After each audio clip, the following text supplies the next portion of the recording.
Mtazamaji, ni Jumatano ya tarehe 25 mwezi ni wa Januari mwaka ni wa 2023, na natumai siku yako inakuendea vema popote ulipo. Hujambo na karibu. Hiki ni kipindi cha matukio mtambuko. Mtazamaji, chini ya saa 2 zijazo ni kujuze matukio na matokeo ya siku.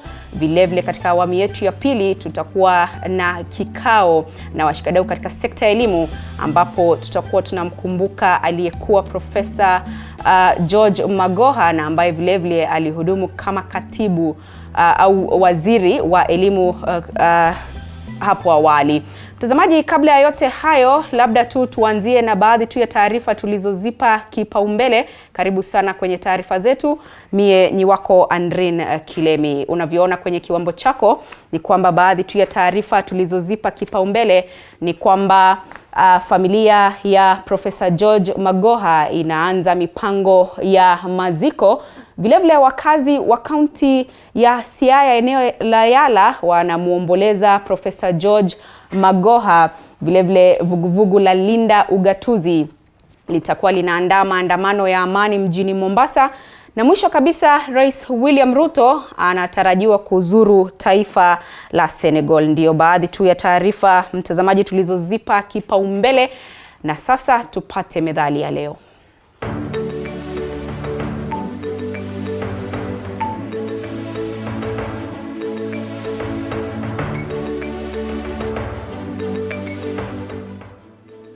Methali ya leo: safari ya kesho hufungwa leo. Maana ya nje: safari ya kesho huandaliwa tangu leo. Methali hii ina maana kuwa jambo litakalohitajika huandaliwa mapema. Matumizi: hutumiwa kuhimiza maandalizi ya mapema kwa mambo yatakayohitajika baadaye.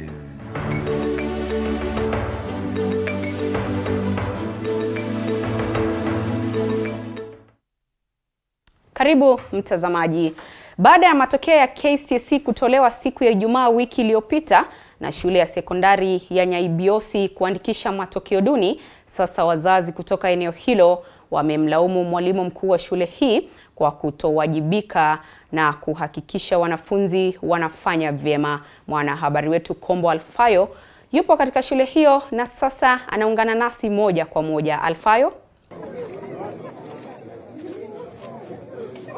Naam, asante sana na kupata vyema kabisa kutoka eneo bunge hili la Nyaribari Chache katika wadi hii ya Birongo, ambapo hii leo wazazi kutoka eneo hili wameweza kurundikana katika shule hii ya Our Lady of Mercy ambayo ni Our Lady of Victory hii ya Nyabiosi N, ambapo wanalalamikia matokeo ambayo yaliweza kutolewa hapo majuzi na waziri wa elimu ambaye ni Ezekiel Machogu, huku wakilalamikia kwamba mwalimu mkuu katika shule hii amekuwa akifanya matokeo yakiwa duni kila wakati, yamekuwa yakipungua kila wakati. Pengine nitakuwa nazungumza na baadhi ya wazazi hapa, watueleze ni nini hasa kile ambacho wanahisi na ni kipi kile ambacho wanataka serikali iweze kuwafanyia ili shule hii iweze kuinuka ama kuimarisha matokeo yao. Pengine mzazi mmoja aje hapa karibu atuanzishe jina lake. Kwa majina ni Alice. Mimi ni mkaaji wa Nyabiosi. Mwalimu amekuwa hapa kwa muda wa miaka sita, hii ndio mwaka wa sita. Amekuwa akiangusha shule. Tangu akamu hapa, mwalimu amekuwa akifanya matokeo mbaya. Mwaka mwingine tulimpatia warning wakati alikuwa ameenda sports peke yake. Hataki kusomesha watoto, hataki kupatia walimu motisha waende shule kufundisha. Huwa anawanyanyaza, hawapei chakula, hawapati riziki yao. Huwa mwalimu anawateza kabisa. Chenye tunataka serikali yetu ikatusaidie, atuondolee mwalimu Patrick Mitila kabisa. Hatutaki kumuona hapa karibu. Wazazi wangu mnasemaje? Naam, asante sana. Pengine niweze kupata mzee mmoja naye hapa tueleze hali vipi na amesi vipi katika matokeo haya. Kwa majina ni Evans Mumanyi. Mimi ni mkaaji wa Nyabiosi, nimeishi hapa Nyabiosi. Nimesoma hii shule ya Nyabiosi. Wakati nilisoma hapa hivi Nyabiosi, wakati nilifanya mtihani hapa hivi, naona nilishinda mwanafunzi wa kwanza wa Patrice Michira. Mwanafunzi wa kwanza hapa amepata alama ya kuongeza, na wa mwisho wanafunzi 7 wamepata alama ya E. Kwa Kiswahili ni A. Sawa, kwa hivyo mimi kwangu ningeomba Mwalimu Michira aondoke, kwa sababu kwa hii miaka 4 amekuwa akilalamika akisema wanafunzi wake hawajafanya mtihani wenye walikuwa wanaanza form 1. Lakini kwa sasa hivi wanafunzi wake wenye alitoa form 1 wameshafanya mtihani na matokeo ndio haya yenye yanaonekana hapa.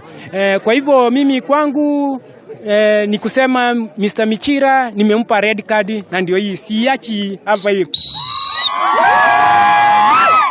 Naam, asante sana. Kama ulivyoweza kupata kutoka hisia za wazazi kutoka eneo hili, tukiangalia kwamba matokeo yamekuwa yakidorora. Ukiangalia mwaka 2019 walikuwa na alama ya pointi ambazo ni 2.6, na mwaka ule wa 2020 ulikuwa ni 2.5, na mwaka ule wa 2021 ilikuwa ni 2.4, na vile mwaka huu matokeo yakawa ni 2.2. Hivyo ni kuonesha kwamba tangia mwalimu huyu kuingia katika shule hii matokeo yamekuwa yakidorora kwa muda, yamekuwa yakishuka chini. Kwa hivyo walimu katika eneo hili wamejawa na hamasa, huku wakiwa na majonzi na hasira, wakitaka kuwa mwalimu mkuu katika shule hii aweze kutolewa, kwa kuwa amekuwa akizingatia tu michezo badala ya kuangalia masomo ya wanafunzi. Ni hayo tu kutoka gatuzi hili. Nitakuwa na kujuza na kuletea taarifa hizi kwa kina muda wa baadaye, lakini ni hayo kwa sasa. Pengine rejeshe usukani kwako studioni.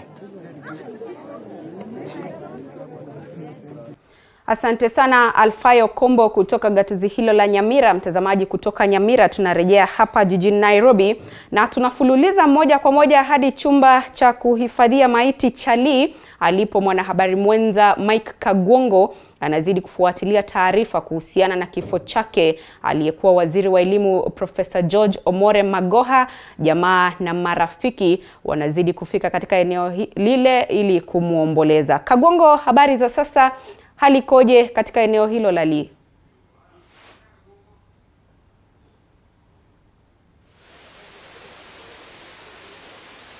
Naam, asante sana Andrin Kilemi, bila shaka na kupata katika njia iliyo shwari zaidi. Tuko hapa jijini Nairobi katika makavazi ya Lee, ambako mwili wa mwenda zake marehemu George Magoha aliyekuwa waziri wa elimu umehifadhiwa tangia jana mida ya saa 12:30 za jioni, wakati ambapo alifanya kupumzika. Na bila shaka leo hii makubwa tu ni yale kusubiria familia, na ambapo hadi kufikia sasa wapo baadhi ya wanafamilia ambao hawakuwa hapo jana na washaingia kuweza tu kuhakikisha kwamba wanautizama ule mwili wa George Magoha, na vile kuassist ni yapi ambayo yatafanyika hii leo.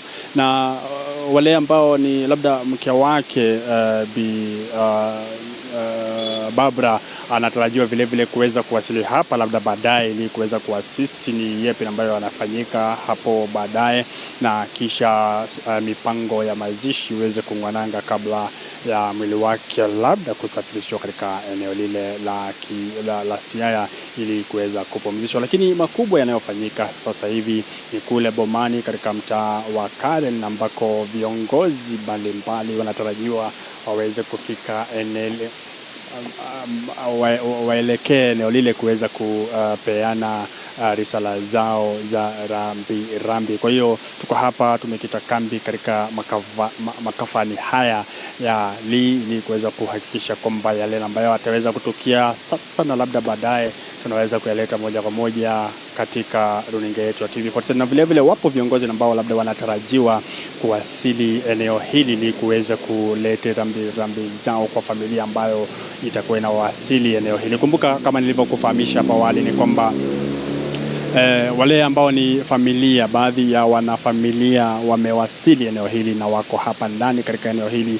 Iwapo mpiga picha wangu anaweza kukuonyesha ni kwamba hili ni lango kuu la kuingia katika eneo hili la Lee, ambalo bila shaka familia baadhi ya takriban watano hivi, tukizungumzia kuhusu shangazi, madada na baadhi tu ya wanafamilia wameingia hapa ndani kuweza kuangazia ni yapi ambayo yatakuwa yanafanyika sasa na hapo baadaye. Kwa hiyo tumekita kambi katika eneo hili la Lee ili kuhakikisha kwamba mtazamaji wetu anayapata moja kwa moja, na baadaye natumai kwamba ndugu yetu Paul Kirobi atakuwa upande ule wa pili wa Karen kuweza kufuatilia ni yapi ambayo yanafanyika eneo lile la boma la aliyekuwa waziri wa elimu George Magoha, ili kuweza kumtaarifu mtazamaji wetu moja kwa moja. Kwa hiyo Andrew Kilemi pamoja na mtazamaji wetu, yale yote ambayo yatakuwa yanafanyika katika eneo hili la Lee, tuko hapa kuhakiki ya kwamba mtazamaji wetu anayapata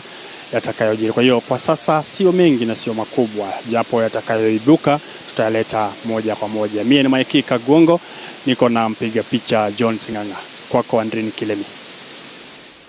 Asante sana Mike Kagwongo, moja kwa moja kutoka chumba cha kuhifadhia maiti cha Lee hapa jijini Nairobi. Mtazamaji anazidi kufuatilia taarifa kuhusiana na kifo chake aliyekuwa waziri wa elimu Profesa George Omore Magoha, ambaye aliaga dunia hapo jana ambapo alikuwa akipokea matibabu katika hospitali ya kitaifa ya Nairobi.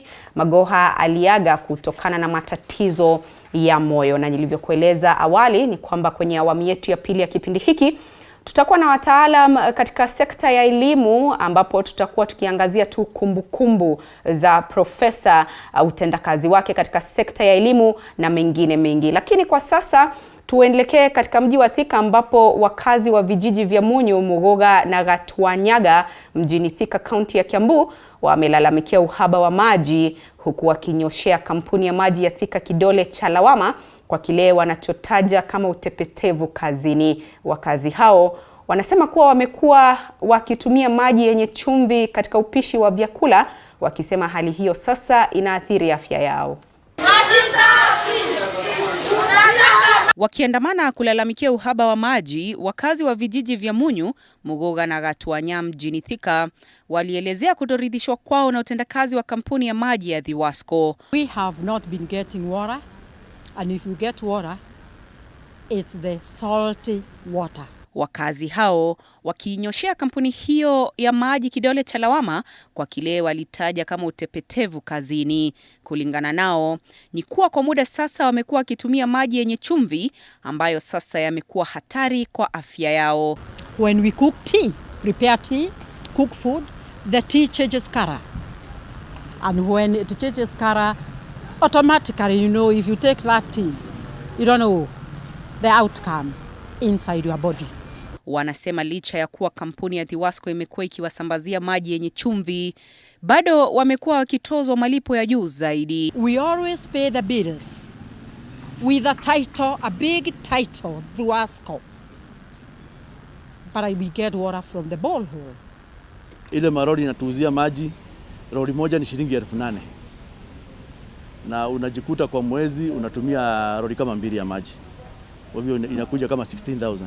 Wameitaka kampuni hiyo ya maji sasa kuwashughulikia kwa dharura na zaidi kutoa suluhu la kudumu. Andrew Kilemi, TV 47. Kwingineko, wakili Miguna ametetea ushindi wa Rais William Ruto katika uchaguzi mkuu wa Agosti mwaka jana, huku akiwataka Wakenya kutodanganywa na wale wanaopinga kuchaguliwa kwake. Akizungumza katika kikao na wanafunzi katika chuo kikuu cha Kemu, Miguna amesema madai ya kwamba uchaguzi mkuu uliopita ulikumbwa na udanganyifu ni swala potovu la kuwahadaa Wakenya, akisema kuwa uchaguzi ulikuwa huru na wa haki. Amesema kilichomsibu Raila Odinga ni kudanganywa kwamba uwepo wa deep state utamsaidia kushinda uchaguzi. Dr. Miguna, please. Thank you very much. Asante sana. There was no dissent. It would require incredulity for anybody to say that all these Supreme Court judges were somehow remotely through osmosis, hijacked, abducted, then somebody wrote their judgment and proclaimed the results. Or that they were complete idiots. We know that they are not. Right? It would also be quite remarkable for someone to say that all these people were bribed. Then it means the people have power. That is encouraging. It means in politics, money does not win. Weapons do not win. Ruto was the only deputy president I'm aware of, other than Miguna the civilian, who was stopped from flying where he wanted to go. He wanted to go just to Uganda. Wasn't he stopped from going?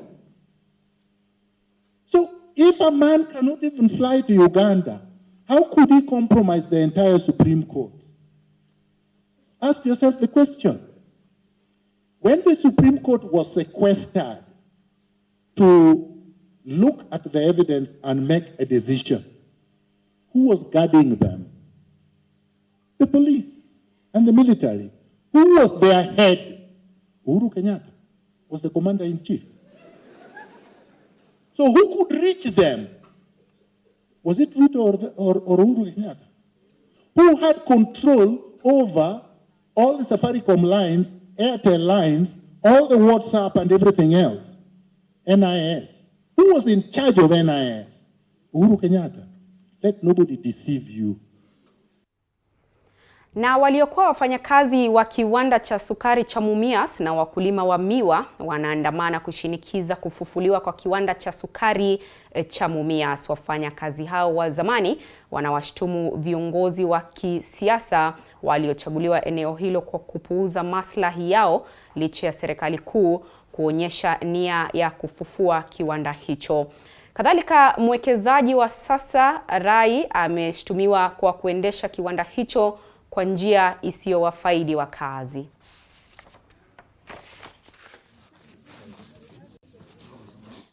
Violet Auma kutoka eneo hilo kaunti ya Kakamega, ikiwa ni eneo la Mumias, na ni kuhusiana na maandamano ya leo ambao waliokuwa wafanyikazi wa kiwanda cha sukari cha Mumias na vile vile wafanyikazi wamefanya maandamano hii leo. Kwao wanataka serikali iweze kuingilia kati kuhakikisha ya kwamba yale yote ambayo serikali iliweza kuahidi hapo awali kufuatia ziara ya Rais William Ruto hapa kaunti ya Kakamega mwishoni mwa mwaka jana yanaweza kutimizwa. Na mambo ambayo aliyoahidi kati yao ilikuwa ni kufufua kiwanda cha sukari cha Mumias na kuhakikisha kwamba wale ambao walikuwa wafanyikazi wa Mumias na vile vile wakaazi kutoka eneo hili wanapata ajira katika kiwanda hicho. Labda niweze kuzungumza nao watueleze tetesi zao ni zipi haswa kwa maandamano yao ya leo. Kaka, naomba usonge karibu, tueleze majina yako na mbona mnaandamana hii leo. Majina yangu ni Vitalis Magoha. Mimi nilikuwa mfanyikazi wa Mumias na nilikuwa kiongozi wa wafanyikazi. Mpaka saa hii sijafutwa, so mimi bado ni mfanyikazi na pia ni mkulima. Last year president alikuja Kakamega na sisi tulikuwa tumepiga kelele tukataka president akuje. Na kweli alikuja, tukawa pale State Lodge, tulikuwa kwa mkutano na yeye na tukazungumza. Na president alituahidi jambo muhimu sana. Alikuja na kikapu, hakukuja mikono mitupu. Na kikapu vitu zenye zilikuwa ndani zilikuwa one of the big issues ilikuwa Mumias Sugar Revival. Na kitu ya pili akasema ya kwamba anataka pesa zenye zitapatikana Mumias in terms of revenue iende kwa Kakamega County. For a very long time tumeona viongozi wa Kakamega wamekuwa wakilia wakisema wanataka 20% shareholding ya national government irudi kwa county. Kulingana na mimi na ile masomo yangu naelewa ya kwamba president in another language alikuwa anawapatia ile shareholding. Lakini viongozi wetu hawajakubaliana na hiyo maneno. Sisi tulisema kwamba kitu ya pili alituahidi ya kwamba kuna investors na investor anakuja. Na hiyo investor atashauriwa alipe 100 million kwa county government. Na hiyo pesa itatumika kulipa scholarship ya watoto wetu huku, itajenga barabara zetu, itajenga mashule zetu ili wafanyikazi ama wakulima, watu wa Kakamega wapumzike. Na labda pengine tu niulize kwako kama aliyekuwa mfanyikazi, changamoto zipi ambazo mnapitia kwa sasa? Sasa hii changamoto sio haba. Changamoto ni mingi. Tunaumia sana. Mimi vile kama mfanyikazi mwenye nilikuwa pale na familia yangu na familia zenye unaona hapa. Hizi familia sasa hizi hazina amani kwa hizo manyumba. Nyumba hazikaliki kabisa. Watoto hawajaenda shule. Unajua Mumias Sugar ilikuwa inasomesha watoto wetu. Tulikuwa tunabeba tu contract, unaenda kwa shule, unaandika agreement na mtoto anasoma. Saa hii hizo mashamba haziko. Watu wameuza, tumeuza mashamba tumemaliza. Ndio upate hata shilingi 20,000 you must sell a parcel of land. Sasa imefika mahali we are becoming squatters in Kakamega County.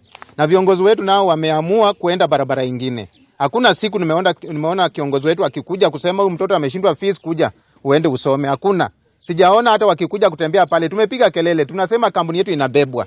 Lakini wana support, wanasema wacha ibebwe. Hawakuje pale hata kushughulikia jambo lolote. Sababu ya muda, labda pengine mtu wa mwisho niweze tu kuzungumza naye, tueleze majina yako na hisia zako ni zipi haswa? Okay, kwa majina naitwa Johnson Baraza Shiundu. Mimi nilikuwa mfanyikazi wa Mumias Sugar Company na pia kiongozi wa wafanyikazi. Sisi malalamishi yetu ni kwamba tunaomba president atuletee a serious investor, not a briefcase investor ambaye mwenye ako sahi huyu. Tunataka serious investor ule ambaye ataajiri vijana, ataajiri watu wetu wa hapa Mumias na Kakamega County kwa ujumla. Kwa hiyo haitajiki mwekezaji aitoe mtu wa kufagia Uganda, atoe mtu wa kufagia India, ile hali sisi tuko hapa, tumesoma, tuko na nguvu ya kufanya hiyo kazi. Kwa hivyo tunasema ule mwekezaji ambaye ako Mumias afai kukua pale, na tunaomba tuletee mwekezaji ambaye ataangalia maslahi ya community ya hapa ya Mumias. Sawa kabisa, kwa sababu ya muda itabidi tumekomeza hapo, lakini bado tutabeba habari zenu katika habari zetu zijazo. Na kutoka hapa katika kaunti ya Kakamega, kama ulivyosikia kutoka kwa wakazi tu, wanasema kwamba viongozi waliochaguliwa wameweza kufumbia macho matatizo yao, na hivyo basi wanaomba serikali kama vile ilivyoahidi waweze kufufua kiwanda cha sukari cha Mumias, na mengi tu ambayo wameweza kuzungumza ni kwamba kwa sasa mwekezaji ambaye yupo kwa sasa ajira ameweza kupatia watu kutoka mataifa jirani, lakini tutazidi tu kufuatilia kutaka kujua ni yapi haswa yanastahili kufanyika, na vile vile serikali ilivyoahidi kuwa itaweza kutimiza ama kutekeleza yale aliyoahidi yamefikia wapi hadi sasa. Kutoka hapa kwangu mimi sina la ziada, narudisha kwako studioni.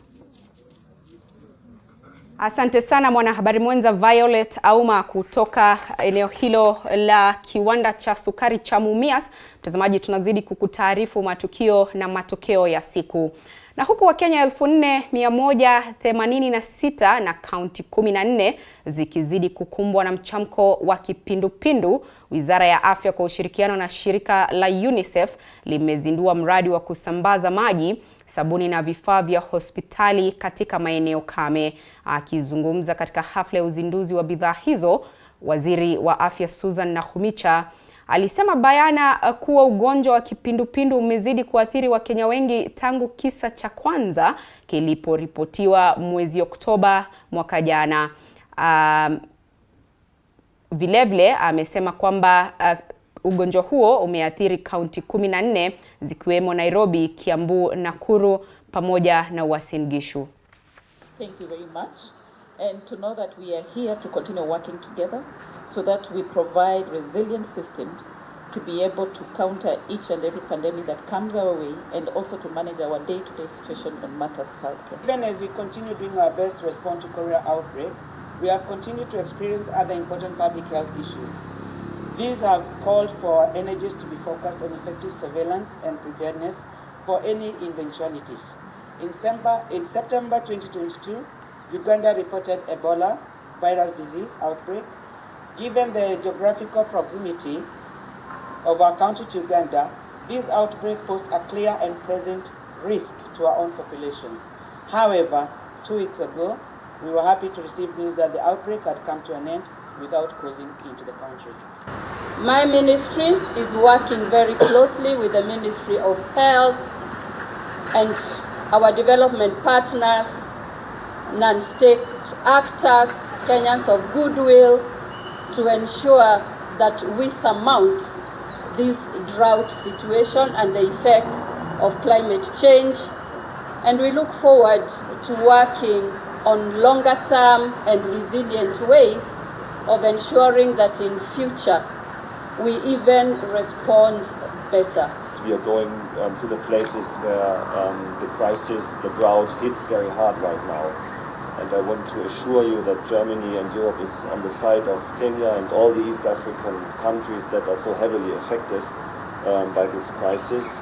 We are talking now about the 4th and the 5th rainy season that might not deliver as much rain as necessary for a solid agricultural production.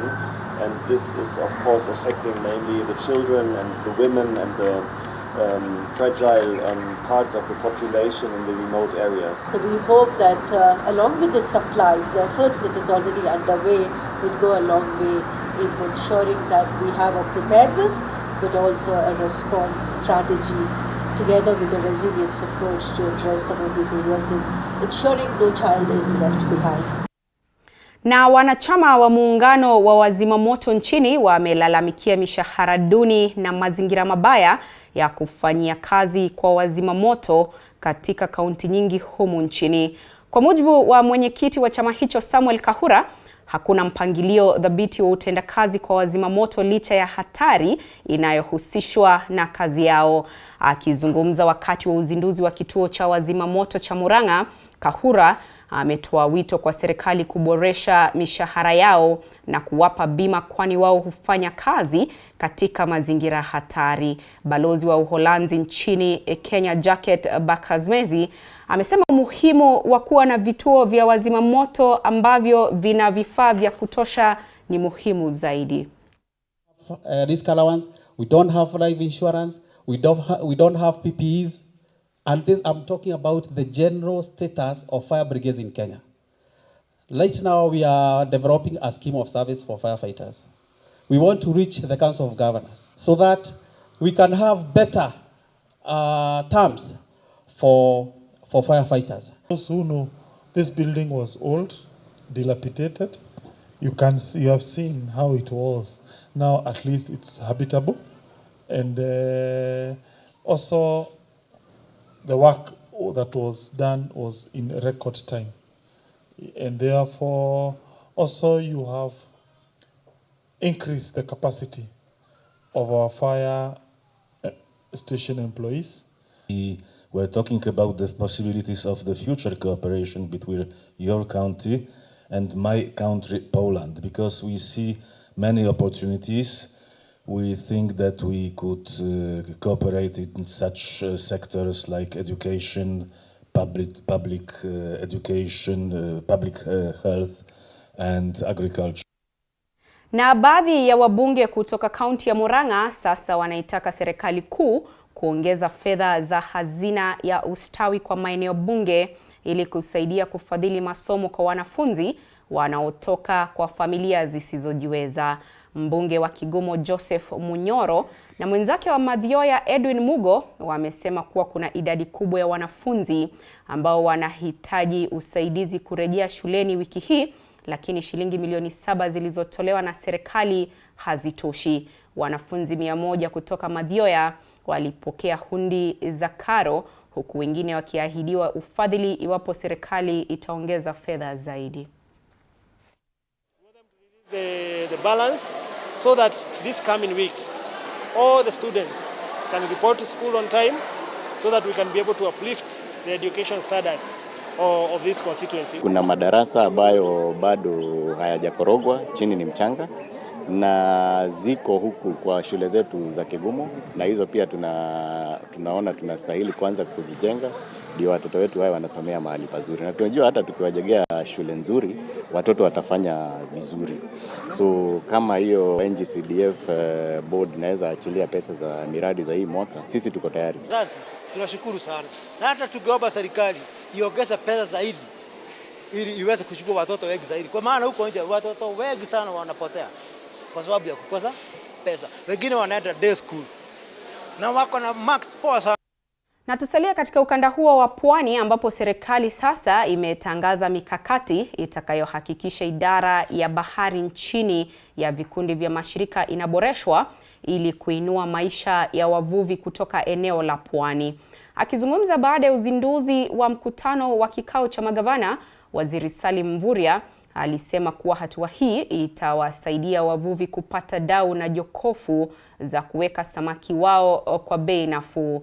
Taifa la Kenya lina uwezo wa kuvua samaki 1,300 ila kwa sasa ni 20,000 pekee wanaouzwa sokoni. Gavana wa kaunti ya Lamu Issa Timami ameweka bayana ya kuwa sekta ya uchumi wa bahari inapewa kipaumbele na kaunti zote nchini, kwani Wakenya takriban milioni 2 wananufaika na biashara ya uvuvi. In socio-economic units, that is cooperatives, to enable them access credit, to enable them access training. So all the BMUs we've mapped out here in the Indian Ocean and in the lake will be able to organize them so that they are able to even access credit and manage the fisheries as a business. It is a shame kwa 60 years baada ya uhuru hatujaweza kutumia resources zetu za baharini. Unajua tuna maili 200 kutoka ufuo wa bahari. You know, if the policies are not really aligned to solve the problems for which the resources are being put in, then you will find that resources will be put in that sector for many years and there will be no transformation. If you look at our fisher folk, majority are still living at those biblical times. People are just still casting their nets and expecting to catch something. And in the process, poverty has spread to a point whereby even some of the programs that were started by government to help these communities, they have not been able. Look at it today. We are now getting even farmed fish from China. And yet we had said we had such big potential for aquaculture. Na mtazamaji, kwenye awamu hii yetu ya pili nilivyokuarifu awali ni kwamba tunazamia masuala ya elimu, na leo tunamwangazia aliyekuwa waziri wa elimu Profesa George Omore Magoha, na ambaye aliaga dunia hapo jana kutokana na matatizo ya moyo. Tutakuwa tunapata kujua wananchi mbalimbali watakuwa kimkumbuka vipi waziri wa elimu, utendakazi wake katika sekta ya elimu. Vilevile hapa studioni sipo peke yangu, ninao wataalamu wa masuala ya elimu ambao watakuwa kitusaidia katika kudadavua na kuchanganua masuala mazima, ambapo tutakuwa tunapata kujua mchango wake ulikuwa ni wa aina gani. Mwisho kabisa yupo Bwana Hesbon Otieno, ni naibu katibu mkuu katika chama cha walimu NAT. Asante sana Hesbon kwa kutenga muda wako. Upande wa pili yupo Ekra Ndongo ambaye ni katibu mkuu KENAPCO, vilevile ni mtaalam wa masuala ya elimu. Asante sana Ekra kwa kuungana nasi. Tunamwangazia aliyekuwa waziri wa elimu Profesa George Omore Magoha, ambaye alitambulika sana alipokuwa akihudumu kama waziri wa elimu hapa nchini, na utendekazi wake ni ambao umepigiwa mfano. Sijui wewe binafsi kama Ekra na vilevile kwa niaba ya vyuo vya kiufundi na vyuo anuai yani TVET, unaweza ukasema Profesa Magoha utendakazi wake ulikuwa ni wa aina gani? Profesa Magoha nilikuwa na bahati ya kupatana naye mimi kama katibu mkuu wa chama cha KENAPCO, especially wakati wa COVID-19. Tulitenda kazi sana na yeye. Profesa Magoha tutamkumbuka kama yule kiongozi ambaye alikuwa anasema anavyofikiria na vile anavyoona. Nakumbuka Profesa Magoha mkiwa kwa mkutano, hawezi goja ati atakwambia kesho siku fulani. Anakwambia hapo hapo na hiyo inaisha. Tuseme kama private colleges, alikuwa anakwambia enda uambie hao watu wako SG, waambie wapatiane scholarships, because Profesa Magoha alikuwa beneficiary wa scholarship ya Starehe Boys. Na ni kitu alipenda sana kurudia na kusema mara mingi sana. So naweza uliza kila mtu mahali yuko, kama ni kumkumbuka Profesa Magoha, chukua mtoto mmoja mwenye hana uwezo na umpatie scholarship ndio aweze kujihitimu na aweze kujisaidia. Alafu Profesa Magoha alikuwa na nguvu ingine sio ya kawaida. Mikutano yake ilianza senashara asubuhi. Unampata kwa ofisi hiyo keti. Amesema mnataka kuniona, haya kesho 6 to 6:30 asubuhi. Na atakuwepo. Atakuwepo na breakfast itakuwa tayari. Ukifika hivi 5-star breakfast kwa ofisi yake iko tayari na anawasubiri na anawasikiza. Naam. Haya, hata mimi naweza nikasema kwa kuweka muda alikuwa ni mtu wa kuweka muda sana. Manake kama wanahabari akisema kwamba atakuwa akihutubia wanahabari saa 1 kamili, basi bila shaka saa 1 kamili atakuwepo. Haya, Bwana Hesbon, tuangazie utendakazi wa aliyekuwa waziri wa elimu Profesa George Magoha, labda mchango wake katika sekta ya kuinua elimu. Kwa upande wako unaweza ukasema ulikuwa ni wa aina gani? Mwanzo kabisa ninataka kuchukua fursa hii kwa niaba ya walimu wote nchini Kenya kutoa risala zetu za rambirambi kwa jamii na marafiki wa aliyekuwa waziri wetu wa elimu Profesa George Omore Magoha kwa kumpoteza kwa njia iliyofanyika jana. Haikuwa matarajio kuwa angeenda haraka hivyo, tukizingatia kuwa ameacha tu kuwa waziri wetu kwa miezi 3 iliyopita. Kwa hivyo tunachukua fursa hii kama chama cha walimu nchini Kenya cha Kenya National Union of Teachers kuungana na Wakenya wote kutoa risala zetu za rambirambi. Naam. Waziri wakati tumemjua hasa sana ni wakati amepewa wadhifa wa kuwa waziri wa elimu mwaka wa 2015. Na wakati amepewa hiyo kazi tumeona kwanza wakati ameingia katika Kenya National Examination Council baada ya kuwa Vice Chancellor wa University ya Nairobi kwa miaka 10. Tumeona ule uzito ambao alileta katika kulainisha sekta ya Examination Council na kuhakikisha kuwa hata wizi wa mitihani ulikuwa ni jambo ambalo limepita, na pia kuhakikisha kuwa mitihani ilikuwa inatolewa kwa wakati na kutangazwa kwa njia mwafaka na kuwahusisha washikadau wote katika kuzingatia kwa mitihani imefanywa vizuri, ilikuwa ni jambo la kujivunia.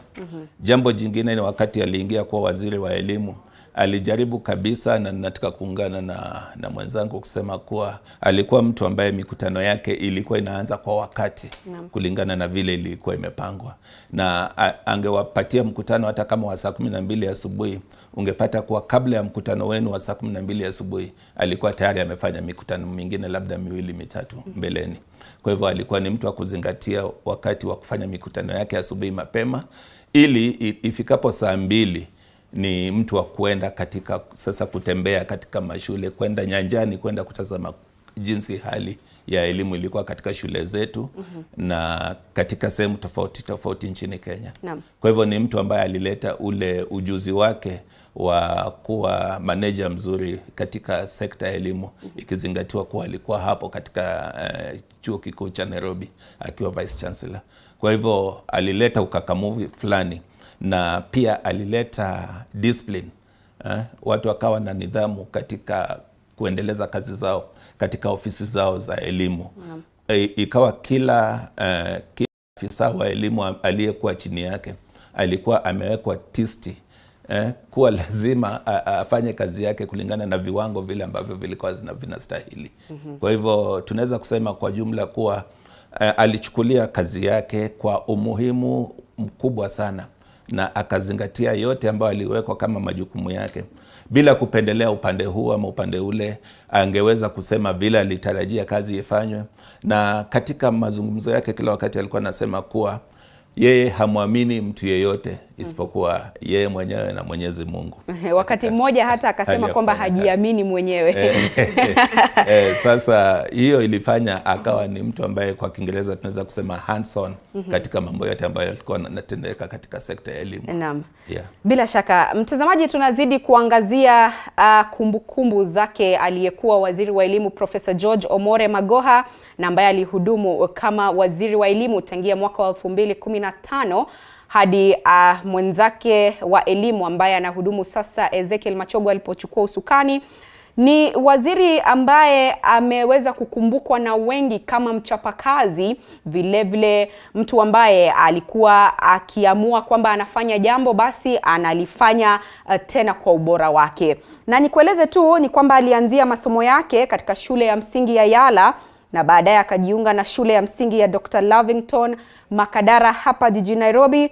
Kisha baadaye akajiunga na shule ya wavulana ya Starehe kwa masomo yake ya O levels. Na Magoha baadaye akapata ufadhili na kuondoka nchini kuelekea Nigeria kwa masomo aliposomea udaktari, kwa Kiingereza wanasema ni human medicine, na vile alikuwa ni profesa, na alikuwa ni profesa ambaye alikuwa pia daktari, na pia alikuwa surgeon kwa lugha ya Kiingereza. Tunazidi kuangazia utendakazi wake hapa kwenye kipindi hiki cha Matukio Mtambuko, kumbukumbu zake profesa. Una fursa ya kuchangia kwenye mada hii kupitia mitandao yetu yote ya kijamii. Kwenye Facebook ni TV47 Kenya tuko live, vile kwenye Twitter ni @TV47KE na @Kilemi_Andrin. Tutumie ujumbe mfupi kwenye 22047. Vile unaweza katupigia simu kwenye nambari inayotokea kwenye kiwambo chako upande wa kulia. Na nitakuwa narejesha kwako Bi Ekra Magoha amesifiwa sana kama mtu ambaye alikuwa na utendakazi wa hali ya juu, lakini kabla sijarejea kwako, mwelekezi wangu ananiambia kwamba tuelekee katika kaunti ya Makueni tupate kusikia kutoka kwa mwanahabari wetu Kaka Mwinyi ambaye atakuwa akizungumza na wananchi. Vile vile tupate kujua watakuwa kimkumbuka vipi aliyekuwa waziri wa elimu Profesa George Omore Magoha. Naam, kile mimi nakupata vizuri nikiwa hapa katika kaunti ya Makueni. Waswahili wanasema mtu mkuu ukigwa ndege huumia, ama wale wana wa ndege huumia. Kwa kweli Wakenya wanaomboleza katika nyoo zao kuhusiana na kifo cha Profesa Magoha.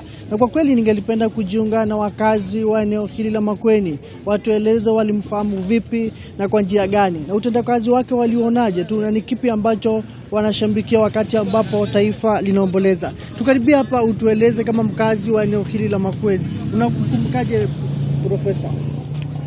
Asante sana. Kwa majina naitwa Mangelete ama Daudi Wambua. Mimi kama mzazi nakumbuka Profesa kama alikuwa ni waziri ambaye alikuwa anaendeleza masomo vizuri. Juu wakati Magoha alikuwa waziri wa education, tulikuwa tunaona wanafunzi walikuwa wanafanya mzuri, tulikuwa tunamkumbuka. Tulikuwa tuoni vile saa hizi unaona wanafunzi wanapata A's mingi sana. Kwa shule moja unasikia shule iko na watoto karibu 200 na wote wamepata A. Sasa tunashangaa hizo A's zinatoka wapi? Na wakati Magoha alikuweko hizo zilikuwa hakuna. Alikuwa anazingatia masomo sana na discipline kwa walimu ilikuweko. Safi. Kando na kutilia shaka tu kwa matokeo ambayo yamekuwa hivi karibuni, unamkumbukaje Profesa Magoha? Asante sana. Kwa majina naitwa Moli Motwa, mkaaji wa Makueni County. Ile pingo tuko nayo, tumepoteza kiongozi mwenye alituaja jana, Bwana Magoha. Kwa kweli sisi tunaumia sana, kwa sababu huyu ni mzee alikuwa akiamua kama ni njia hii na ni hapo, alikuwa anapitia hapo, kuwe na nini, hakuwa anaongopa kitu. Kwa kweli sisi tunamkumbuka Magoha kwa ile kazi mzuri alikuwa anatufanyia kama uzalishaji wa mtihani. Tulikuwa tunapata matokeo mzuri na on time. Hayo hakuwa anachelewa. Kwa kweli sisi tunajisikia tumepoteza mtu wa maana sana. Safi. Labda kwa kumalizia tu karibia hapa, Profesa Magoha alikuwa baadhi ya wale mawaziri ambao waliasisi mtaala mpya wa CBC. Unamkumbukaje kwa njia hiyo ama kwa njia nyingine? Asante. Kwa majina ni Festus Wambua ama Wamandisi. Profesa Magoha tunamkumbuka kama waziri alikuwa shupabu. Wakati wa kuendeleza mambo ya CBC alikuwa mwepesi sana kukimbia kila area, kila county, kuangalia kama kuna crisis za kuendelea na masomo ya watoto katika CBC. Sasa tunapeana lambilambi zetu kama wananchi wa Kenya, kama mimi mkaaji wa Kibwezi na kama wananchi wa Kibwezi. Na nasema kwamba kwanza na tupeane kwanza lambilambi zetu kama watu wa Makueni sababu ya kifo cha Profesa Magoha. Sababu alikuwa mtu mkubwa wa Kenya hii na alikuwa lecturer huko Maseno. Kwa hivyo tunasema pole kwa nchi. Safi. Ni maoni ya wakazi wa eneo hili la Makueni, semi za kweli tu kuhusiana na jinsi walivyomfahamu Profesa. Aliweza kutembea katika kaunti ya Makueni kutathmini hali tofauti na miradi tofauti ya masomo na kuhakikisha hali ilikuwa inaendana katika sekta hii ya elimu. Kutoka hapa Makueni, mimi ni Philip Ngumu. Kwako Kilemi. Asante sana Philip Ngumu kutoka gatuzi hilo la Makueni. Bila shaka tukizidi kumkumbuka aliyekuwa waziri wa elimu Profesa George Omore Magoha kwa utendakazi wake. Wamesikika wakazi pale wakisema kwamba watamkumbuka kutokana na mtaala huu wa CBC. Na bila shaka Bwana Hesbon, ni mtaala ambao umekumbwa na changamoto si haba, na waziri Magoha alikuwa katikati ya huu mtaala na alipigwa mawe si mara moja si mara mbili, lakini atakuwa ameacha ile legacy ambayo tunasema kwa Kiingereza. Sijui mtazamo wako ni upi kuhusiana na utendakazi na hususan katika kupiga jeki mtaala huu wa umilisi wa CBC? Kusema wakati mtaala wa CBC ulikuwa umeanzishwa, hata kabla waziri Magoha aingie, tulikuwa na waziri Amina Abdalla na mbele yake tulikuwa na waziri Matiang'i. Naam. Kulikuwa na shida kubwa sana ya watu kupokea na kukubali kuwa mtaala huu utafanya kazi. Na wakati Magoha profesa alipopewa kazi ya kuwa waziri katika sekta hii, alisema hakuna chochote ambacho kitamzuia kufanikisha mtaala huu wa elimu.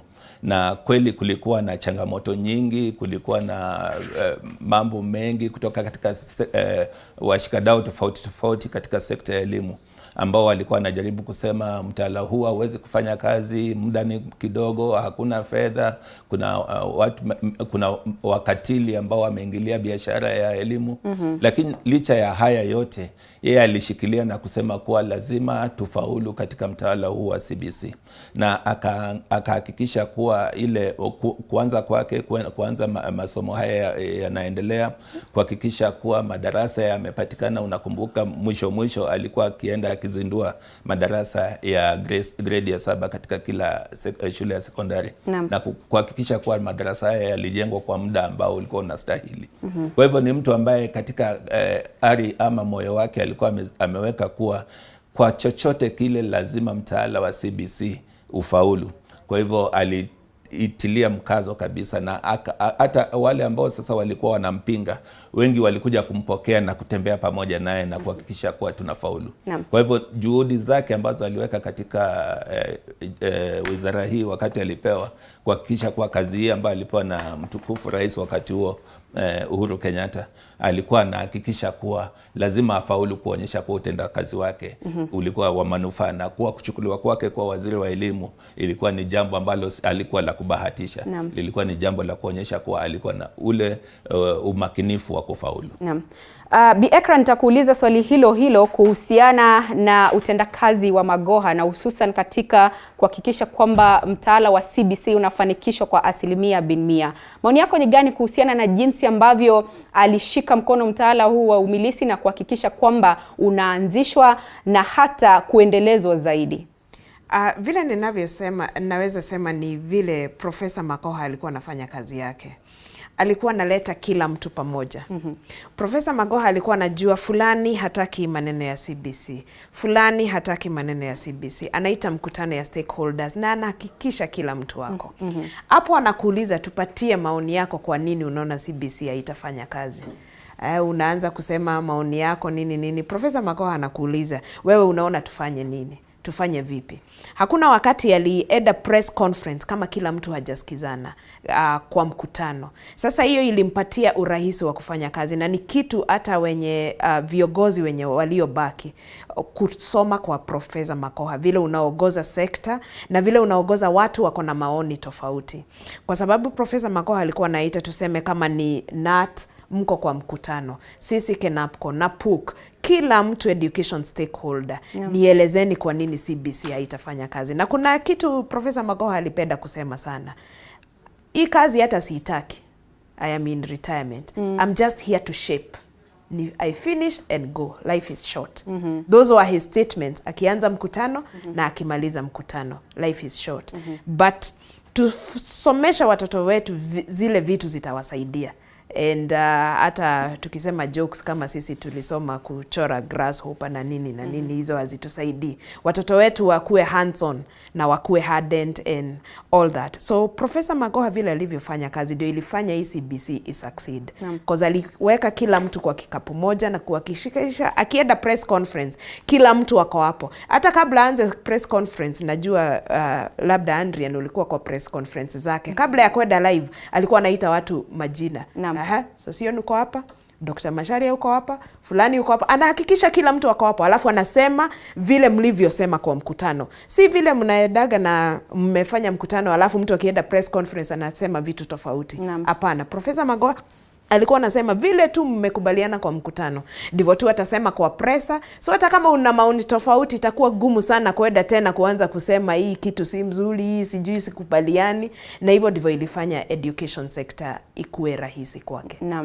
Na nakumbuka wakati mmoja hata kwenye mitandao walifanya tu ucheshi wakisema kwamba ni vigumu sana kumuona profesa akitabasamu, lakini labda ni kutokana na hali ya kazi yake, manake wengi wamemsifia kama mtu ambaye alihakikisha kwamba kazi inafanyika. Na nakumbuka wakati mmoja, na hususan wakati huu ambapo mtaala wa CBC ulikuwa unakuja hapa nchini, akauliza swali, ni lipi bora, kumchukua mtoto ambaye hajakomaa na kumrejesha tumboni au kuhakikisha kwamba ameingia kwenye mashine na kukomaa? Ndilo swali ambalo alipenda kuuliza sana, sio? Ni kweli. Yes. Na Profesa Magoha mwenye hamjui, he was very humorous. Ni vile mwenyewe he never laughed at his jokes, but kwa mikutano yake lazima mgeteka. Lazima agefanya watu wacheke. So tutamkumbuka sana, na especially wakati wa COVID-19. Sisi kama wa Kenya tutamshukuru hii COVID-19 generation will forever be indebted by Professor George Magoha. Kwa nini? Uganda ilipoteza miaka 2. Sisi wenyewe tulifungua shule within that duration. Na Magoha alikuwa anauliza swali kama ulivyouliza saa hii. Alikuwa anauliza kama watoto wanacheza huko nje, mbona wasikuje wacheze shuleni? Naam. Na hivyo ndivyo tulifungua, na wakati Waganda wamepoteza miaka 2, sisi saa hii we have recovered our academic years in 2023. Unfortunately, ametuaga na ametuacha wakati tu tumefikia ile kazi yote yenye alifanya. Labda Bwana Hesbon, wewe utamkumbuka vipi Profesa Magoha? Mimi nakumbuka wakati moja alipenda sana kusema my most humble self. Labda misemo ipi au nukuu zipi ambazo utamkumbuka kwazo aliyekuwa waziri wa elimu Profesa George Omore Magoha?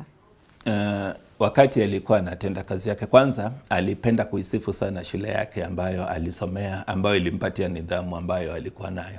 Kwa hivyo kila wakati angezungumzia Starehe Boys Center kule ambako alikuwa, na nidhamu ambayo alipata wakati wa marehemu Griffins ambaye alikuwa director wa hiyo shule. Na pia alipenda kuzungumza kuhusu utendakazi wake. Akifanya kazi yake alikuwa anasema hafanyi kazi yake kumpendeza mtu yeyote. Alikuwa anafanya kazi yake kulingana na viwango ambavyo vilikuwa vinastahili. Kwa hivyo alikuwa anasema hafanyi kazi yake kupendeza serikali ama kupendeza mzazi ama kupendeza nani. Alikuwa anafuatilia mipango jinsi ilivyokuwa. Kwa hivyo ni jambo ambalo alikuwa anasisitiza. Na pia alikuwa anazidi kusema wakati alikuwa anafanya kazi yake, alikuwa anazidi kusema kuwa hata cheka na mtu ambaye hafanyi kazi vizuri. Kwa hivyo hayuko pale kucheka na watu, yuko pale kuhakikisha kuwa kazi imefanywa.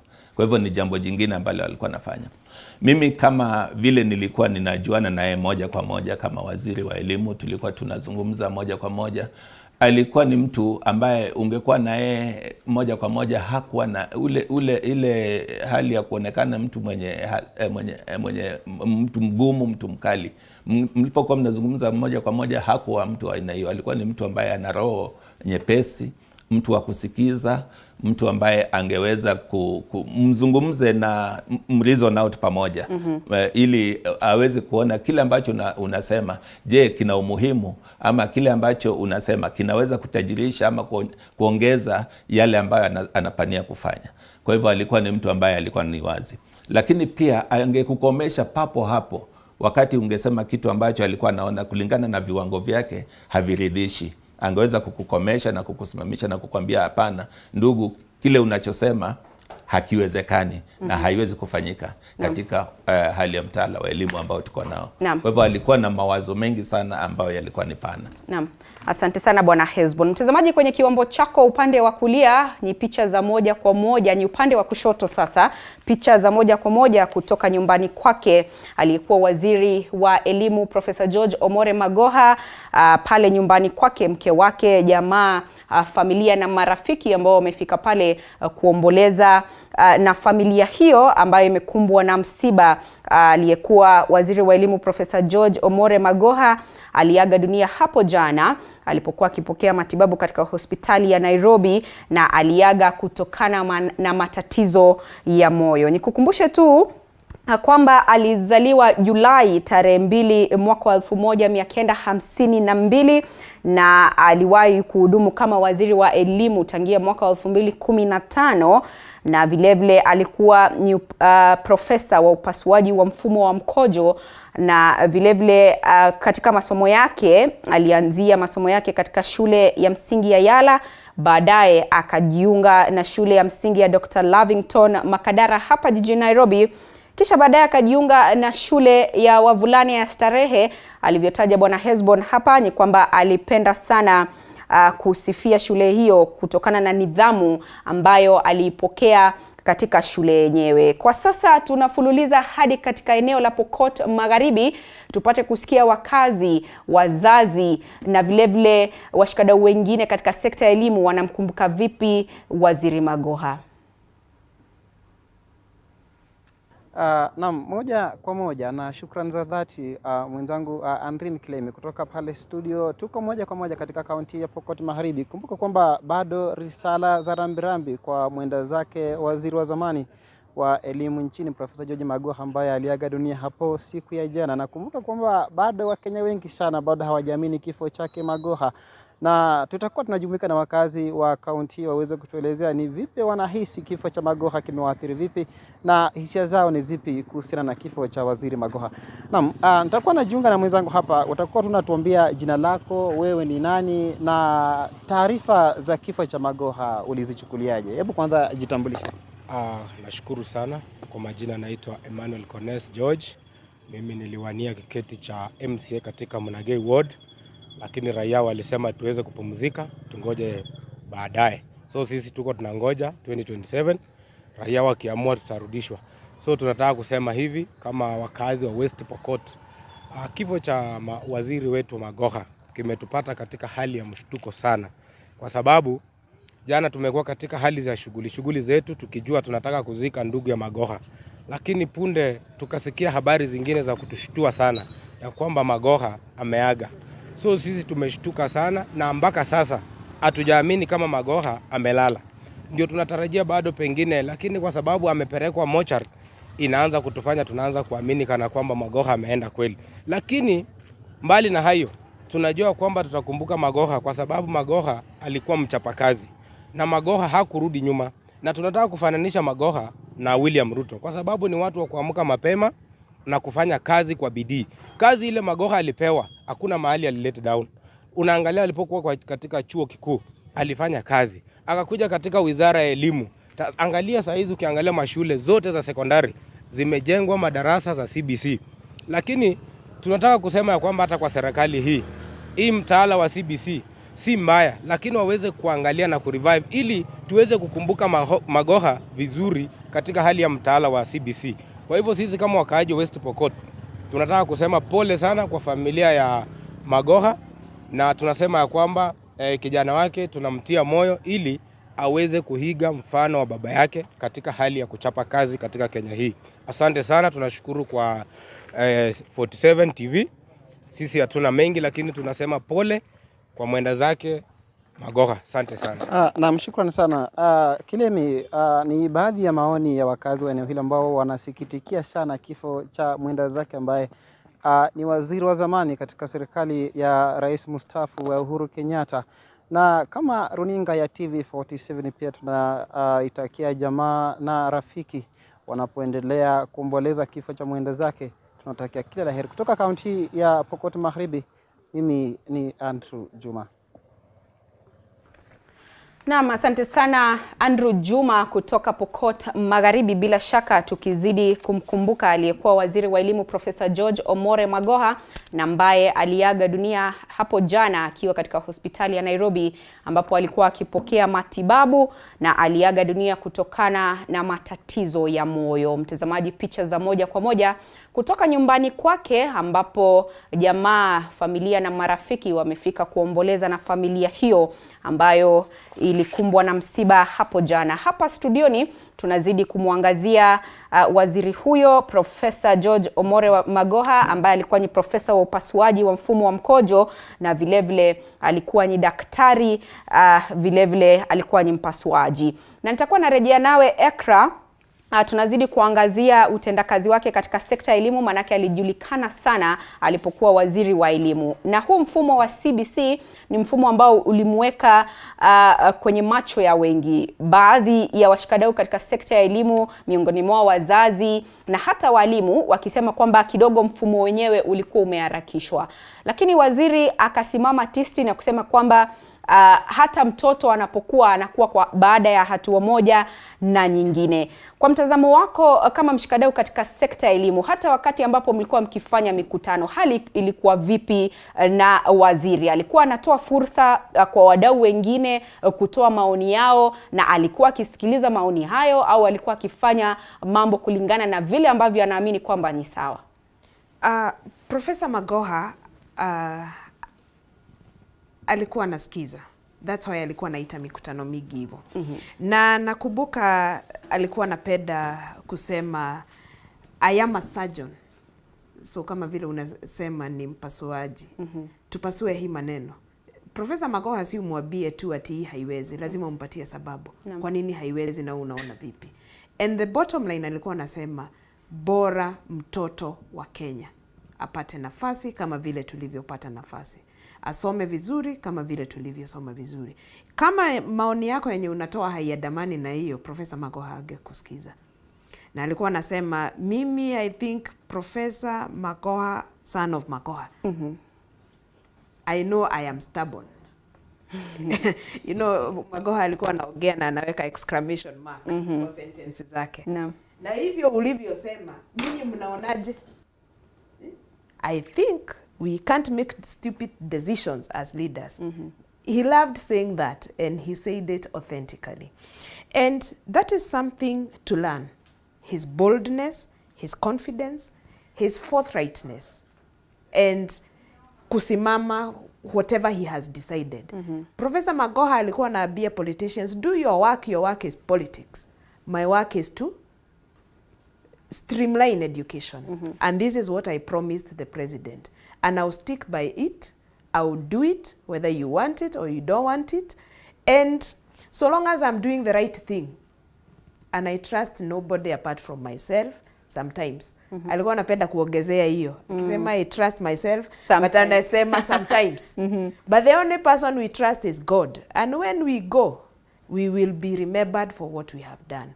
And true to it, today, we are remembering Professor Magoha, not topping up and saying, you know, there are sometimes you would say that huyu alitenda alifanya hakufanya. But Professor Magoha, whatever we are saying, ni exactly what he used to say and what he used to be. He was a man of integrity. Ugeenda kwa Professor Magoha kama lobbyist, you know, like my colleague here, Nat, knows that we are lobbyists. We go to the minister's office. If we have a complaint against one of his directors, Professor Magoha alikuwa anagonga mesa, subiri kidogo, enda uite fulani. There and then. Kwa hivyo uamuzi utaamuliwa mkiwa wote wawili. Yes. And I remember one time we were lobbying for students as private TVETs with COOPs. And we said, us as private colleges, hatuitishi hata help, hatuitishi chochote, tumekuja. Professor, we get 100% transition. We have colleges that are empty. What can you do to us? This is what we are asking. Alisema, Ita, the person in charge of TVET. These people are not asking for money. They are not asking for any. Akagonga meza. Why are you not placing students? Why are we having a crisis in our public TVETs? How are you making decisions? And then go and start off implementation matrix. Hapo, si kesho. Professor Magoha hakujua kesho. Alikuwa anasema, we don't know whether tomorrow we are alive. So we make those decisions today, now, and now. He used to love saying now and now to stress his point. And if all of us as leaders, we can pick that from Professor Magoha, I think we can do so much, because he was not a minister for so many years. But the way we are remembering him is like he has been a minister for 15 years. And it was just, I think, is it 3 years? It was about 5 years. About 5 years. But the memories that we are having of Professor Magoha is like he has been our education cabinet secretary for a decade. Yes. Haya, asante sana kwa hilo. Kabla sija kushirikisha Bwana Hesbon, tupate kusikia kutoka kwa wakazi wa eneo la Machakos, nao watakuwa kimkumbuka vipi aliyekuwa waziri wa elimu Profesa George Magoha. Tunaungana na mwanahabari wetu Nicholas Mbai. Nicholas, habari za sasa? Hali ikoje katika mji huo wa Machakos na wakazi katika eneo hilo wanamkumbuka vipi Profesa George Magoha? Naam, shukran sana mwenzangu, ama kweli na kupata kwa njia ambayo iliyo shwari kabisa. Waziri Magoha, kifo chake kikoshtoa wa Kenya sana, na huku akiendelea na kuombolezwa, lakini pia atakumbukwa kufanya mengi kwenye sekta ya elimu, hususan wakati taifa lilipokuwa linakumbwa na COVID-19 ama corona. Basi Kenya ikawa ni moja kati ya mataifa ambayo yaliweza kufungua shule baada ya muda mfupi sana ikilinganishwa mataifa mengine ya Afrika Mashariki. Naam, hapa leo nimefika katika chuo cha Scott Christian University, chuo ambacho awali kilifahamika kwa kutoa mafunzo ya kidini, lakini sasa kinatoa mafunzo ya kawaida katika vyuo kupitia uongozi wa wakuu wa shule hii na vile vile pia usaidizi wa waziri ambaye aliweza kufariki, Waziri Magoha. Na hapa nazungumza na baadhi ya wale ambao ni wanafanya kazi hapa ili kuweza kutuelezea vipi huyu waziri aliwasaidia vipi katika sekta ya elimu. Karibu sana. Jina lako kwanza, unaitwa nani? Naitwa Fino Mondi. Naam. The head of ICT at Scott Christian University. The death of Magoha for us is a big blow because he's helped this university and especially the education center, sector in general. Ametusaidia kwa sababu right now you see as a university, we were able to receive government students. We've been able to transition from a Christian theological institution to a university that offers all the disciplines. So for us it's a great loss, and we pray for the family that they are going to go through this moment, and his legacy lives on because right now as a university we have grown. He has contributed in our growth as a university. So we really appreciate, and I know the academic, the academias have lost a great man. So we pray that God will help the family and give them strength. Naam, asante sana. Vile vile nina mwingine pia ambaye ni mwadhiri katika chuo hiki. Vipi? Karibu, kwanza jina lako alafu unasimamia nini? Asante sana. My name is Dr. Barante. I'm the Director Quality Assurance, Scott Christian University. And from Scott Christian University, we joined the country. In the morning, this great hero, is an academic giant. We remember Professor Magoha has done quite a lot in the Ministry of Education. For us, Scott here, our programs, we offer different programs, not just theology. We have courses in ICT, we offer courses in business administration, we have courses in counseling psychology, community development, and we were able to get even government sponsorship, and the government sponsored students. And we remember Professor Magoha specifically for spearheading in the Ministry of Education in a very difficult time when we had COVID-19. Everybody was confused what is going to happen, but through Professor Magoha's resilience, we will see children going to school, and he will emphasize that teachers should take care of those students, and he was able to stay at the ministry until now. We have gone back to normalcy. The normal terms have begun, and we really want to send our condolences to the family of Professor Magoha, and pray that God will give them fortitude to bear this loss and the country at large. Thank you. Naam, asante sana. Umesikia. Basi tukimalizia, mam, karibu kwa kifupi tu tueleze jina lako na unamkumbuka Professor Magoha. Aliwasaidiaje nyinyi kama chuo? My name is Linda Winokeyo. I'm a lecturer at Scott Christian University. First and foremost, I would love to join the country, Africa, and the world at large to condole with the family. Indeed, this is a great hero. He's a fallen hero. And I can remember Magoha for so many things, but the most important thing that I can remember him for is that he brought sanity in the universities. How will I say that he brought sanity in the universities? There was one time he said that those courses which do not hit a quorum, or those courses which do not make sense, or let every university be known for a specific course. At Scott Christian University, we are known for theology. At Scott Christian University, we are known for business. At Scott Christian University, we are known for technology. And that is what Professor Magoha wanted for all of us. See what he did with the NEC. He made sure that the manner of students that we got at in the university level was students who were truly qualified with legit results. And with that, we honor him. And today I want to remember him for the good things that he has done. And for me, I can say he's a legend. He's a man to reckon with. He's a man that everyone would love to follow into his footsteps. Thank you very much. Naam, asante sana. Umewasikia hao wote wakiwa wanahusika katika sekta ya elimu na wote wamepata nafasi ya kuhudumu wakati Waziri Magoha amekuwepo katika Wizara ya Elimu. Basi Waziri Magoha amepumzika. Nasi tunasema usiku mwema kutoka Machakos kwa Waziri Magoha. Nicholas Mbai nikiregesha studio. Asante sana Nicholas Mbai. Bila shaka mtazamaji, tunazidi kumkumbuka aliyekuwa waziri wa elimu Profesa George Omore Magoha na ambaye aliaga dunia hapo jana katika hospitali ya Nairobi ambapo alikuwa akipokea matibabu. Aliaga dunia kutokana na matatizo ya moyo na atakumbukwa kwa utendakazi wake katika sekta ya elimu. Kumbuka una fursa ya kusema nasi kupitia mitandao yetu ya kijamii. Kwenye Facebook tuko live, tueleze utamkumbuka waziri kwa njia gani. Vile vile tutumie ujumbe mfupi kwenye 22047. Pia unaweza kutupigia simu kwenye nambari inayotokea kwenye kiwambo chako upande wa kulia. Lakini kwa sasa tunapunga unyunyu kidogo, tukirejea tunarejea na mengi zaidi.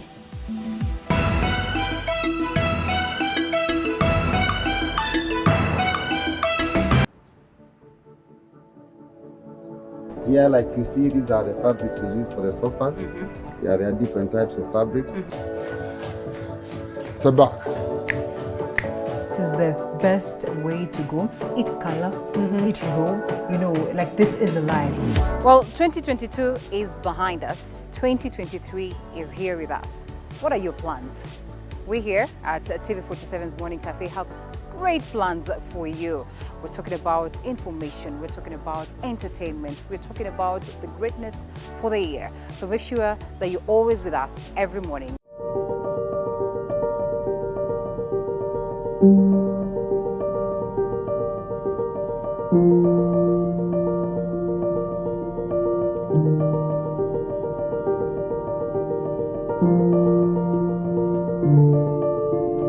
Kwa muonekano wao hauwezi ukajua waliopitia. Kwa sura zao zinapong'aa hauwezi ukafahamu changamoto zao. Nyuma yao ipo story na historia. Katika kipindi Mfahamu Kiongozi tunakupa nafasi kuweza kuwafahamu kila siku ya Alhamisi kuanzia saa 1:30 kuendelea. Nami Elizabeth Mutu.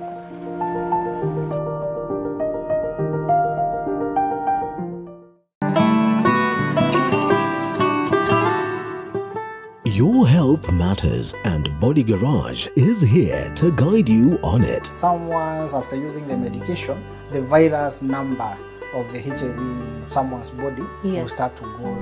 My medication, wherever I go, I must make sure I'm committed to my medication. Yes. And I should watch what I'm eating. I should not just eat from everywhere or not just eat anything. We talk mental, physical and spiritual health. Join us every Thursday at 8 p.m.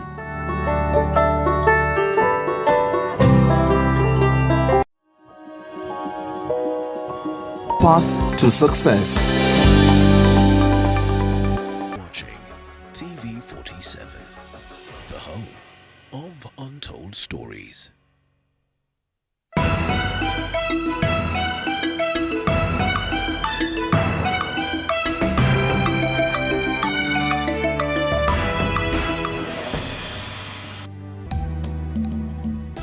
Naam, karibu tena mtazamaji, asante sana kwa kuzidi kufuatilia kipindi hiki cha Matukio Mtambuko. Iwapo ndio mwanzo unaungana nasi, tunaangazia kumbukumbu za aliyekuwa waziri wa elimu Profesa George Magoha, na viongozi wengi kadha wa kadha humu nchini wameweza kutoa rambirambi zao na vile vile kumkumbuka kwa njia tofauti tofauti. Na kwa sasa tutakuwa tunasikiza aliyekuwa katibu mkuu wa chama cha walimu Nat Wilson Sosion anamkumbuka waziri Magoha kwa njia gani? Ya, asante sana. Kwanza ningependa kuungana na Wakenya na professors ama dunia ya wasomi wote katika Jamhuri ya Kenya, na pia viongozi wa elimu katika Jamhuri ya Kenya na wanafunzi katika Jamhuri ya Kenya kumwomboleza kifo cha ghafla ya Profesa George Omore Magoha ambaye alikufa kwa ghafla jana, na tumeelewa kwamba familia yake imekumbwa na pia msiba inayofuatana, sababu ndugu yake mdogo Profesa Magoha alikufa tarehe 6 mwezi wa Disemba, na mwili yake imefika katika Jamhuri ya Kenya. Kwa hivyo huu ni misigo kubwa sana na uchungu kabisa katika familia. Kwa hivyo ningependa kuwasilisha risala zangu mimi mwenyewe binafsi na za familia yangu kwa familia ya Profesa George Omore Magoha. Na mengi sisi wote tunamfahamu Mheshimiwa Waziri Magoha kama kiongozi shupafu. Unajua, kama wewe ni kiongozi na una msimamo, wewe ni bure kabisa. Lakini Profesa Magoha alikuwa na msimamo. Whether haikujalisha kama ni sawa ama si sawa, alichukua msimamo na alitoa mwelekeo. Mimi kama katibu, na unajua kazi ya chama, ana kazi ya mwakilishi ya wafanyikazi, ni kuweka ile inaitwa checks of balances kwa serikali, na sana sana kazi yangu ilikuwa kuweka checks and balances, kazi ya Wizara ya Elimu na serikali kwa jumla.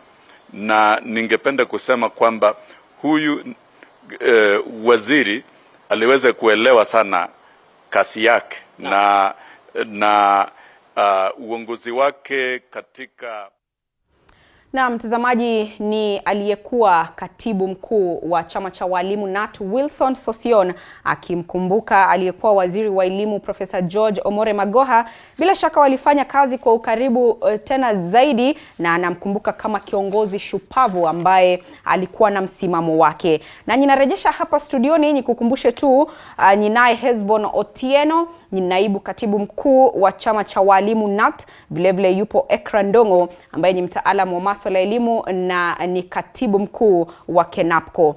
Bwana Hesbon, tunapozidi kumwangazia waziri wa elimu au aliyekuwa waziri wa elimu Profesa George Magoha, ni mtu ambaye alionekana kuwa mwaminifu sana, si katika kazi yake pekee, bali pia mwaminifu kwa wale bosses wake. Na mara nyingi alipokuwa akizungumza ungemsikia akisema kwamba His Excellency President Uhuru Kenyatta in his wisdom. Unaona Na mara nyingi watu wangeona ni kana kwamba ni mtu ambaye alipenda kujipendekeza. Sijui kwa mtazamo wako unaona vipi? Waziri alikuwa ni mchapakazi ndiyo, na vilevile alionekana kuwa mwaminifu katika kazi yake, lakini katika matamshi yake, katika mazungumzo yake, ukimsikia akizungumza utadhani ni kana kwamba ni mtu wa kujipendekeza. Mwanzo kabisa lazima tutazame ni wakati alipochukua kazi ya wizara, ni mtu yupi ambaye alimpatia kazi kwa niaba ya nchi ya Kenya. Na yule ambaye alimpatia kazi, ambaye sasa alikuwa awe ni kama mkubwa wake ama tajiri wake kazini, alikuwa ni mtukufu rais wakati huo, Uhuru Kenyatta. Na wakati wowote ambapo alipewa hiyo kazi, lazima angetambua yule aliyempa kazi. Na mwanzo alikuwa anasema kwa hekima ya mtukufu rais, ndio ilifanya mtukufu rais akamwona yeye kuwa anafaa kuwa waziri. Na kwa hivyo utendakazi wake wote ulikuwa anautenda kwa niaba ya mtukufu rais.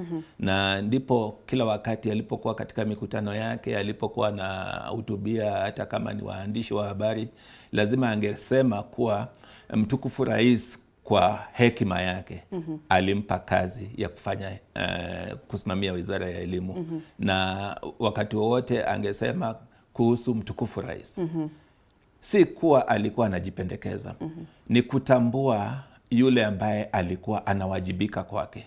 Kwa sababu kuwajibika, wakati anapowajibika kwa taifa, taifa una uongozi. Na uongozi wa taifa ni katika mtukufu rais aliyekuwako. Kama sasa uongozi wa taifa sasa uko katika mtukufu rais aliyeko sasa. Kama angeendelea kuwa waziri wa elimu hata sasa, bado angeendelea kumtambua mtukufu rais aliyeko sasa.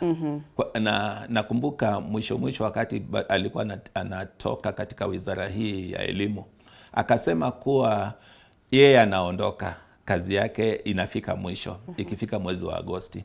Lakini aliendelea hata baada ya Agosti. Lakini alipokuwa anaacha kazi, alisema mtukufu rais aliyeko sasa, ambaye ni Daktari William Samoei Ruto, kama angeona katika moyo wake kuna nafasi ambayo angeendelea kushika katika ujenzi wa taifa, angefanya hivyo.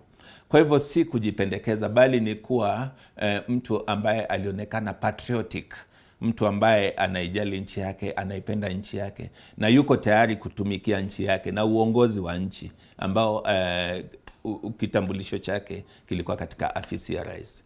Kwa hivyo hakujipendekeza. Ilikuwa tu ni kuonyesha kuwa alikuwa na heshima katika yule ambaye, na kumtambua yule ambaye alimpatia nafasi hiyo. Asante sana. Nikiongezea, ndio makosa kubwa ambayo wengi wetu wao tunafanya wakati tumepewa kazi, iwe na raia, iwe na yule ambaye amekuajiri kazi, kutomtambua na uwepo wake na kukupatia nafasi ya kutenda ile kazi. Na yeye Omore, waziri mwenda zake, alijaribu kuonyesha kuwa katika nafasi yoyote ambayo unapewa katika maisha, mtambue yule ambaye alikupatia hiyo nafasi.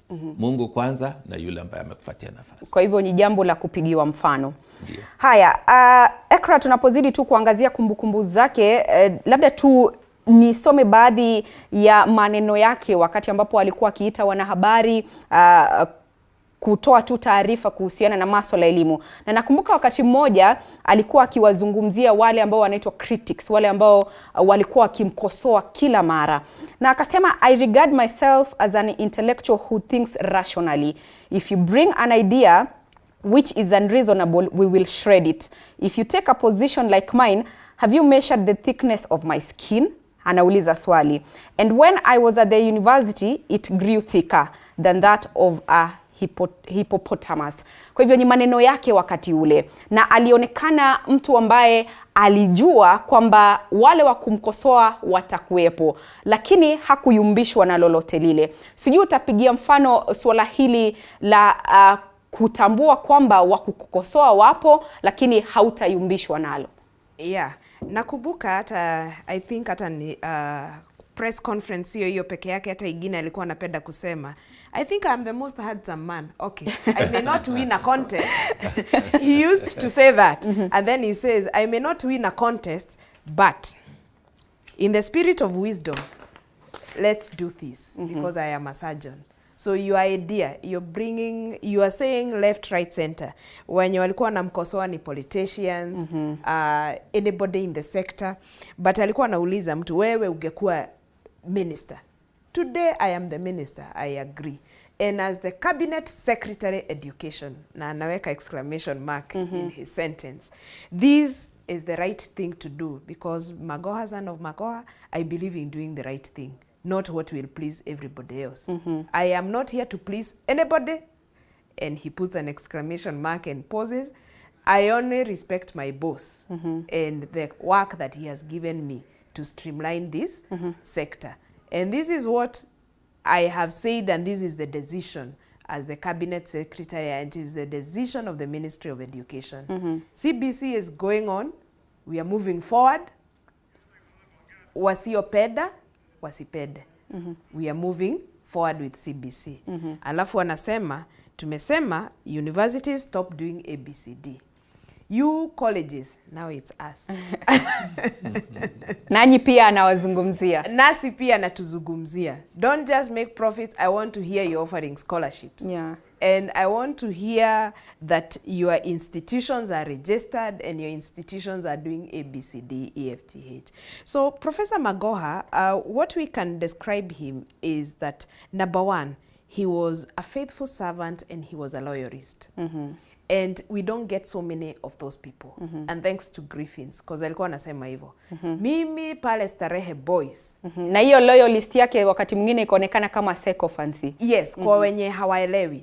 Because kama saa hii umepewa kutenda kazi, kutendea wananchi kazi, ama kazi yoyote, ama kama hata ni kuwa na familia na nini, being a loyalist is what can help to move this nation. Because how people get into the coffers of public funds is just not being royal and not being the right person doing the right job. And Magoha used to say, I believe I am the right and best suited for this position now until the president deems it fit or thinks otherwise. Alafu anaweka exclamation mark. And these are the decisions as stakeholders. Anaita press conference and he articulates what he thinks needs to be done. Whether you like it or you don't like it, that is the decision that we have reached. And he tells you, when you become cabinet secretary, you will make different decisions. Haya, asante sana Ekra kwa hilo. Mtazamaji, tunazidi kuangazia kumbukumbu zake aliyekuwa waziri wa elimu Profesa George Omore Magoha, bila shaka akikumbukwa na wengi kama mchapakazi, kama mtu ambaye alikuwa na msimamo na kama kiongozi. Na kwa sasa tunafululiza hadi katika kaunti ya Nakuru, eneo la Naivasha, alipo mwanahabari mwenza Willy Dennis Njiru. Dennis, habari za sasa, hali ikoje katika mji huo wa Naivasha? Wakazi katika eneo hilo wanamkumbuka vipi aliyekuwa waziri wa elimu Profesa George Magoha? Asante sana mwenzangu Andrin Kilemi. Ni mzima buheri wa afya, mzima kama kigongo ama ngarange za mivule. Mbashara kutoka katikati mwa mji huu wa Naivasha, ambapo kwa sasa taifa zima linaendelea kuomboleza kifo cha aliyekuwa waziri wa elimu. Wengi wamepata kumbukumbu zake kutokana na uadilifu kazini na ukakamavu kwa yote aliyokuwa akitekeleza wakati alipokuwa hayo. Ninaye jamaa mmoja rika ya kwangu na ninaye mzee hapa ambaye atakuwa kitueleza kifupi tu kumbukumbu zako na waziri Magoha. Ni yapi ambayo ukiwa mzee wa kijiji utaweza kukumbuka hatua za zile ambazo zilichukuliwa za mabadiliko na waziri Magoha? Angalia huko. Kwa majina ni Samuel Gadhu. Namkumbuka marehemu waziri Magoha vile alikuwa kwa upande wa masomo, watoto walikuwa wanapata haki yao. Vile walikuwa wanasoma, hakuna wizi wa mitihani, yeye mwenyewe alikuwa anasimamia, na kila mtoto hata akipata A ama akipata B naenda kuwa daktari, anahitimu kabisa. Mambo ya chochoro haikuwa. Magoha alikuwa tuseme upande wa masomo, kile kazi amefanya hatuwezi sahau. Yake ni ya kukumbuka na wengi tunamheshimu kwa vile alikuwa mwenyewe ametolea upande wa masomo. Hata upande wa madaktari pia, sababu alikuwa daktari wa kupasua watu ama kuangalia mambo ya ugonjwa, alikuwa anafanya kazi yake kwa uaminifu kabisa. Na alikuwa na bidii kabisa. Ndio. Kwa Kiingereza tunaweza sema alikuwa waziri ambaye ni hands on. Sijui ungesema nini kuhusiana na hatua hii kabla tujamvusha mwenzangu hapa? Magoha hakuwa akicheza na kazi yake, na hakuwa akitaka mtu yeyote acheze na kazi, kama ni mwalimu ama ni nani ama ni wanafunzi, alikuwa anawaambia waweke bidii kwa kazi yao. Yes, and they put a lot of effort. And with that one, especially these fake A's and fake B's ilikuwa hapo mbele, aliondoa kabisa. Hata ile mashule ilikuwa ati ni giant, shule nyingine ilitokea sababu wakati wa marking alikuwa serious. So hata kama shule iko namna gani, yeye alikuwa anataka kila mwanafunzi apate haki yake. Yes. Wacha tumsikie kutoka kwa ndugu hapa karibu ya microphone. Nieleze jina la kwako na utueleze kumbukumbu zako na waziri Magoha. Asante sana. Kwa majina mimi najulikana kama Solomon. Mimi ni mwenyeji wa hapa Naivasha.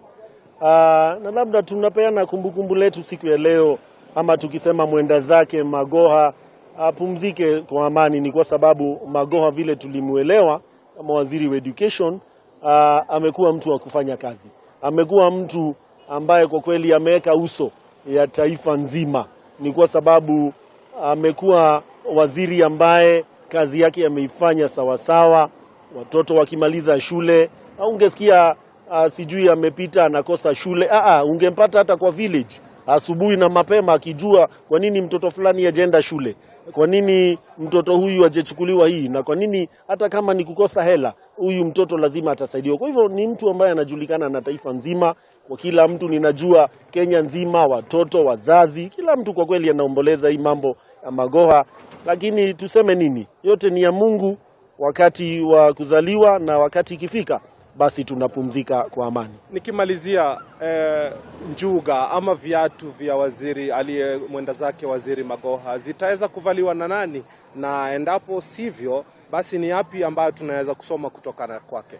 Kitu labda ambayo naweza sema ni kwa sababu sasa Magoha tayari yashapumzika, basi ni kusema ikuwe ambaye ana wakati huu aweze akaendelea kuhakikisha anafuata mwelekeo ambao Magoha mwenyewe ameiacha, na basi yaendelee kuchapa kazi sawa sawa vile Magoha aliweza kufanya, na zaidi ya yote basi mambo itakuwa sawa, na yetu hatuna la kusema ila tu kumwachia Mungu amuweke mahali pema peponi.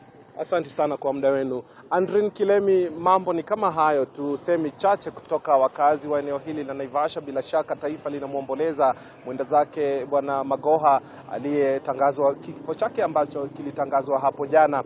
Njuga tu kubwa kwa yoyote kuweza kuzivaa. Somo kubwa ni kuhakikisha tuna uadilifu na kuweza kutilia mkazo kwa yote ambayo tunatekeleza katika majukumu yetu ambayo tunajenga taifa letu kwa jumla. Lakini kutoka kwangu hapa mjini Naivasha na kurejeshea kwako studioni ili ukaweze kuendelea na mjadala huu studioni. Kwako Andrin Kilemi.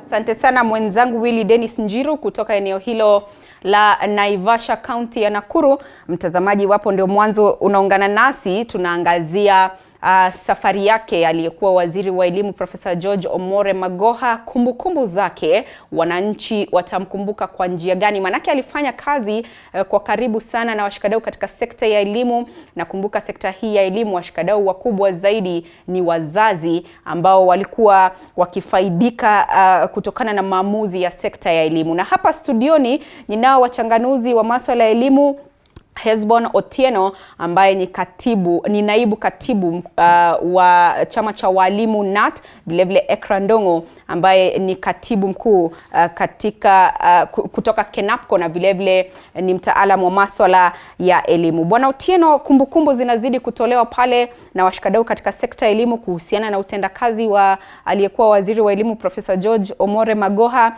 na nitarejelea lile swala la mfumo wa umilisi wa elimu wa CBC na ambao kwa sasa vilevile bado kidogo una changamoto zake, ikizingatiwa kwamba sasa kuna ule mpito kutoka grade ya 6 hadi grade ya 7 na ambao kidogo ulikuwa na tashwishi, watu wasijue wanafunzi hawa watakuwa katika himaya ya shule za msingi au watakuwa katika himaya ya shule za sekondari. Sijui mtazamo wako ni upi kuhusiana na uamuzi huu, na ambao hali kadhalika ulitungiwa jopo kazi kuweza kutathmini wapo wanafunzi wasalie katika shule za msingi au wasalie katika shule za sekondari. Mwanzo kabisa lazima niseme kuwa kufikia wakati tumefikia wanafunzi wa darasa la grade ya 6 kufanya mtihani mwaka uliopita wa KPSEA ili waweze kwenda grade ya 7. Ni hatua kubwa ambayo ilikuwa tumepiga katika mfumo huu wa CBC. Na ili wale ambao bado wanadhana kusema kuwa tutarejelea nyuma wakumbuke msemo wa marehemu Magoha kuwa mtoto akishazaliwa amezaliwa. Na ulemavu wake na ukakamavu wake na chochote kile, mtoto lazima akue.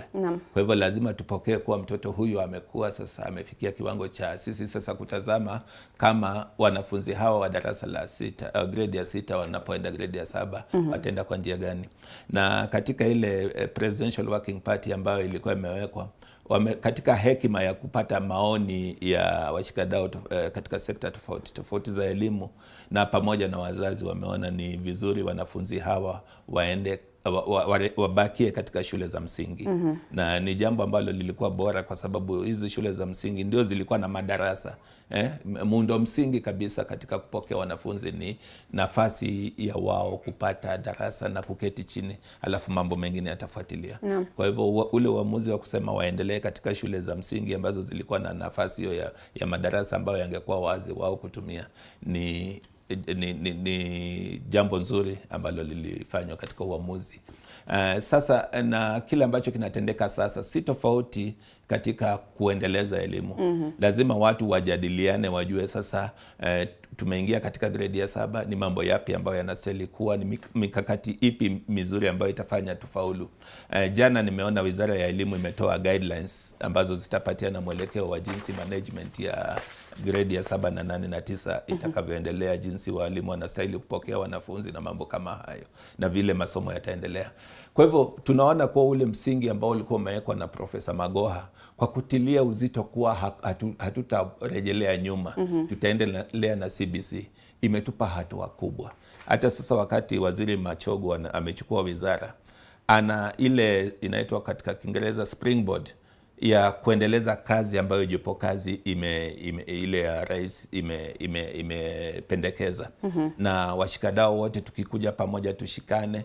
Kutakuwa na changamoto moja mbili kwa sababu ni jambo geni katika hii transition, lakini tukishikana pamoja katika changamoto hizi na tuchukue ule moyo ambao alikuwa nao mwenda zake Waziri Magoha, ili tuzidi na ule msukumo wa kusema lazima tufaulu. Nina hakika kuwa yale ambayo yanatakikana, ambayo ni ya msingi ya kuhakikisha kuwa grade ya 7 imeingia vizuri katika mwezi wa Februari, na wanafunzi wametulia vizuri katika shule ambazo zipo, nafasi ambazo zipo, walimu ambao wana taaluma ambao wamefunzwa, wana taaluma ya kuwashughulikia wanafunzi wamepatikana, basi tutaendeleza katika kiwango kingine kuendelea kuhakikisha kuwa mfumo wa CBC umefaulu. Cha msingi ni sote kama washikadau tusije tukikashifu tu, tuje na kashfa na pia tunakuja na suluhu ya kuweza kusaidia ili tuendelee pamoja. Asante sana Bwana Hesbon. Mtazamaji, tunazidi kuangazia kumbukumbu zake aliyekuwa waziri wa elimu Profesa George Omore Magoha, ambaye kwa sasa ni marehemu. Ni mwenda zake alifariki hapo jana akiwa katika hospitali ya Nairobi, ambapo alikuwa akipokea matibabu. Alifariki kutokana na matatizo ya moyo. Na kwa sasa tunafululiza hadi katika chumba cha kuhifadhia maiti Chali aliko mwanahabari mwenza Mike Kagwongo. Mike, naelezwa kwamba unaye mwanafunzi mmoja wa aliyekuwa waziri wa elimu Profesa George Magoha. Labda mwanafunzi huyo anamkumbuka vipi Waziri Magoha wakati ambapo alikuwa mwanafunzi wake? Naam, asante sana Andrin Kilemi. Ulivyosema, tuko hapa katika eneo la Lee ambako tumekita kambi kuhakiki kwamba tunamletea mtazamaji wetu yanayojiri moja kwa moja tangia alipo ama mwili wake aliyekuwa waziri wa elimu George Magoha ulipoletwa hapo jana. Tunahakikisha kwamba matukio na matukio yote yanayotokea hapa basi tutamletea mtazamaji wetu. Na hapa kwa sasa ulivyosema ni kweli kabisa, nina mmoja wa wanafunzi wa aliyekuwa mwanafunzi wa George Magoha. Kwa ndani alikuwa naibu mwenyekiti wa muungano wa wanafunzi wa chuo cha Nairobi SONU, ambaye ni Irene Kendi. Naomba usoge hapa mbele utujuze wewe unamkumbuka Profesa Magoha kwa njia gani, na wakati ambapo ulikuwa pale katika chuo cha Nairobi alikuwa mtu wa aina gani Magoha huyo? Mi kwanza na kifo cha Prof kilinishtua sana, kwa sababu nimefanya kazi na university na pia kwa serikali akiwa waziri wa elimu. Magoha ni mtu mmoja ambaye alitupenda sana, na pia aswa mimi alinipenda sana. Nikikumbuka vizuri, wakati tulikuwa tunawania kile kiti cha SONU, mimi na mwanzangu Babowino, tulipatana changamoto nyingi sana, na Magoha akaniita mimi, akaniuliza kama nitaweza kushirikiana na admin na kushikana na serikali na pia wanafunzi ili university sikuwe na rapsha, na nikakubali, na hivyo ndivyo alitukubalia kuwania kile kita tukashinda. Na miaka yote 4, ile miaka yote 4 nilikuwa katika chuo kikuu. Magoha alikuwa kama babangu.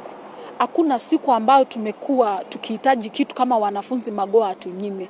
Ni mtu mmoja sana ambaye ali-embrace dialogue. Na Magoha ni mtu alikuwa anaamka saa 11 asubuhi ako kwa ofisi. Akikwambia njoo ofisi yangu saa 11:30 asubuhi, wewe amkia saa 11 asubuhi, saa 11. Ni mtu ambaye alijitolea sana. Na ukiangalia Profesa Magoha ni mtu ambaye aliainisha ile administration University of Nairobi. Na jinsi alivyotoka hiyo chuo kikuu, umeona kuna mwanya. Aliacha kiatu fulani, hakuna mtu ameweza kukitoshea. Na mimi nitakumbuka Magoha kama mtu mmoja ambaye alisimama na ukweli. ukweli na integrity, pia maadili. Alinifunza maadili and he was very confident. Mwisho tukimalizia, wakati ambapo ulikuwa pale kama naibu mwenyekiti wa SONU, mara si moja mlipanga maandamano labda kuelekea kule kwenye barabara za Nairobi, aliwaelekeza namna gani kama visi wa chuo cha Nairobi ukimalizia? Profesa Magoha, wakati mnataka kuleta rapsha, mara mambo yanafanyika pale mshindo kuelewana, kwa sababu alikuwa mtu wa kusimama na ukweli. Na sisi kama viongozi wanafunzi lazima tungefanya yale ambayo tumechaguliwa na wanafunzi kufanya. Twende pale embrace dialogue, kikiumana twende pale kwa barabara. Yeye mwenyewe atanipigia simu, aseme Irene, mbona mmepeleka wanafunzi pale kwa barabara kupiga riot? And then umueleze Prof atawaita tena chini, mkae chini, apige masimu kule kwa help, apigie mawaziri masimu. So ni mtu mmoja alipenda uwiano, ni mtu alipenda amani. Asante sana kwa sababu ya muda, bado tutasema na wewe utuelekeze ni vipi ambavyo alikuwa anawaelekeza pale shuleni, kisha tutaleta hayo moja kwa moja. Hayo ni kwa ufupi tu kutoka kwa Irene Kendi, ambaye alikuwa mmoja wa viongozi wa wanafunzi pale katika muungano wa SONU katika chuo kikuu cha Nairobi. Kwa hiyo la ziada halipo kwa sasa, tutakuwa tunarejea japo baadaye kwa kukufahamisha mengi na mapana kwa urefu ni yapi ambayo yatakuwa yanafanyika hapa katika eneo hili la Lee. Kutoka hapa Lee, mie ni Mike Kagwongo. Asante sana Mike Kagwongo. Bila shaka mtazamaji, tumepata taswira kamili kuhusiana na aliyekuwa waziri wa elimu Profesa George Omore Magoha, na ambaye vilevile alikuwa naibu chancellor katika chuo kikuu cha Nairobi. Yule mwanafunzi wake pale akieleza kwamba alikuwa ni mtu wa kusimama na ukweli, mtu mwaminifu na mpenda amani katika kazi yake, na vilevile ametajwa kama mtu ambaye alikuwa anaweka muda sana. Na nirejea hapa studioni na wageni wangu. Bi Ekra, tumemsikia yule binti pale ambaye alikuwa ni mwanafunzi wa aliyekuwa waziri wa elimu Profesa Magoha akisema kwamba alikuwa ni mpenda amani, alikuwa ni mtu ambaye alisimama na ukweli. Na katika vikao na washikadau katika sekta ya elimu, labda kwa mtazamo wako unaweza ukasema, manake kwa Kiingereza tunasema kuna boss na kuna leader. Magoha alikuwa ni mtu wa aina gani? Boss au alikuwa ni leader? Profesa Magoha alikuwa leader. Yeah. Naam. Labda unaweza ukapigia mifano mambo kama yepi wakati ambapo unasema alikuwa ni kiongozi wala hakuwa mdosi?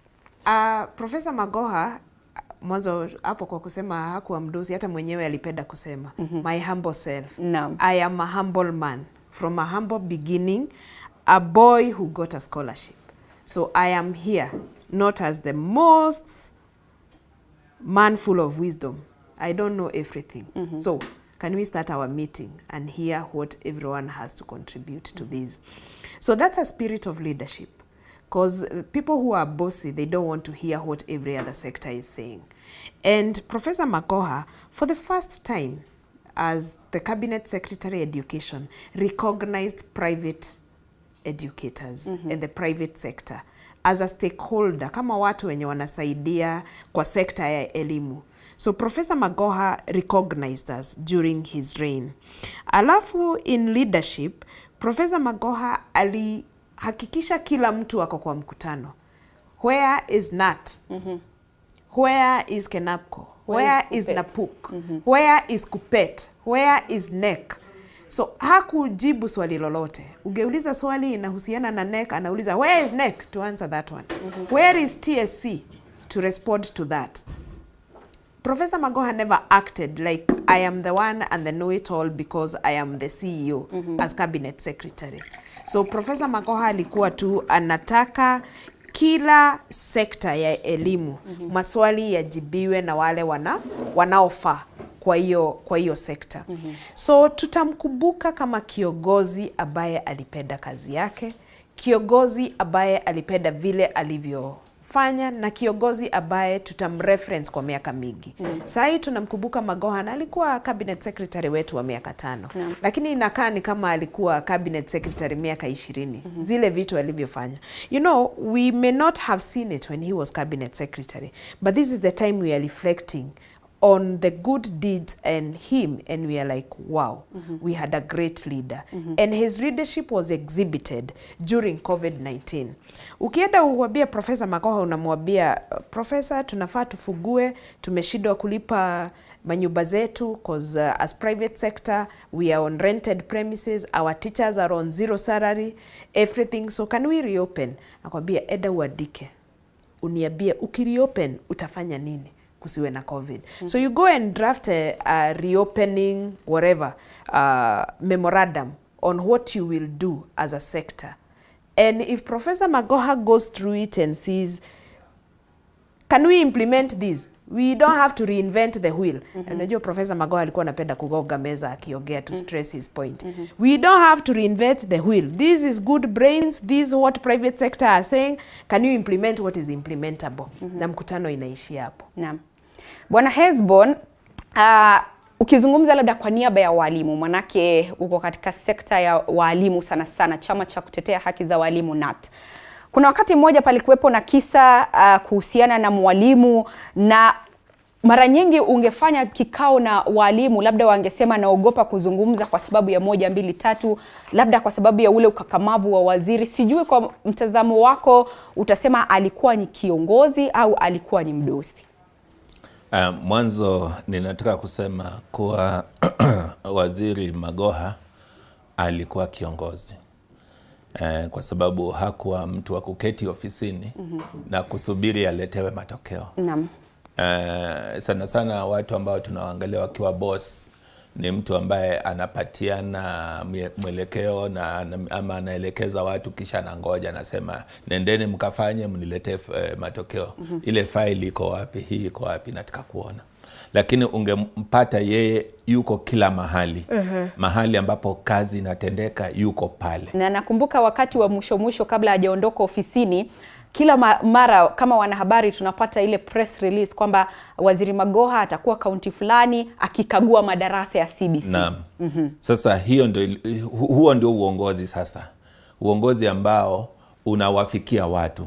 Hata wale ambao hamkubaliani, kwa sababu mara nyingi hata sisi hatukukubaliana naye, walimu ogopa. Ni kweli wangesikia waziri anakuja katika sehemu yetu, katika shule yetu, mahali ambapo tupo, hata viongozi kama sisi tulikuwa tunajipanga na maneno ya kumpa, kwa sababu ungetamka lolote angelichukulia pale pale na kukupa jibu. Kwa hivyo lazima ungejua, na hata kile ambacho ulikuwa unaenda kuzungumza mbele yake lazima ulikuwa umefanya utafiti wa kutosha kujua unajua kile ambacho unazungumza. Kwa hivyo kuogopwa huku si kwamba alikuwa ni mdosi, ni kwa sababu ulikuwa labda unaogopa ule uongozi wake na ule uamuzi wake. Ya, na kuwa hata yeye ana ufahamu wa yale ambao unaenda kuzungumzia. Isije tu kuwa utasema alafu haujafanya utafiti wako. Kisha atakwambia na kila ambacho nasema si kweli. Ukweli ni jambo fulani na fulani na fulani iko hivi. Ama akwambie tu wewe wacha, huo ni upuzi, huo ni uongo.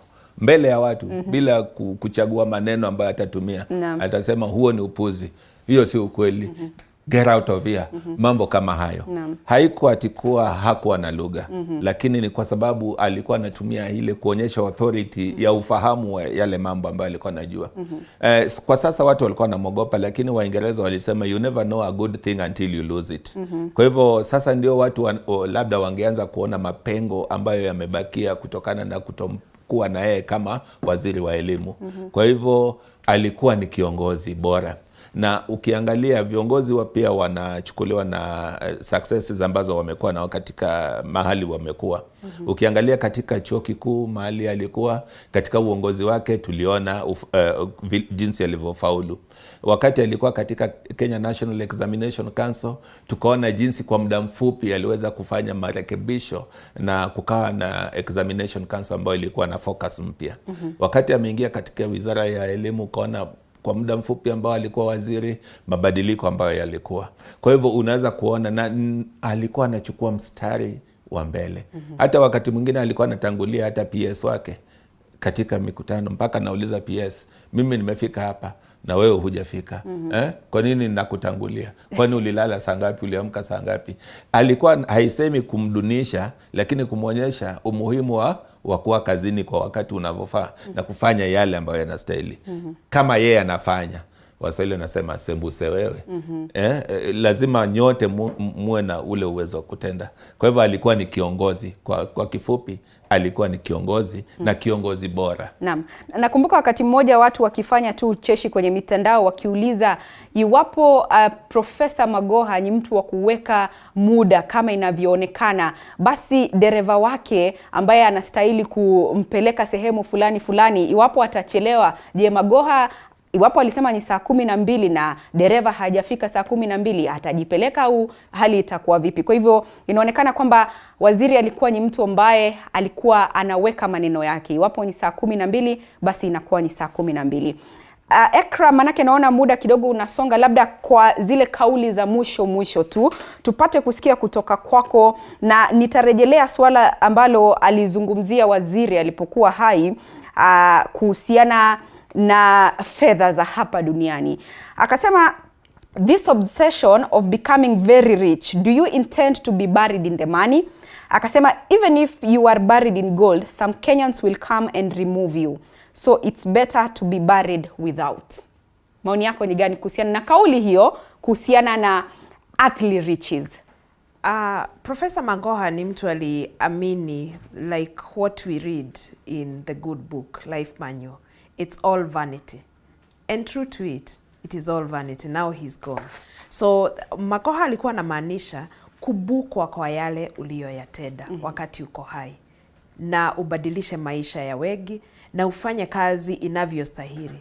Ndivyo wakati utakapoondoka watu watakukumbuka kwa yale uliyoyatenda.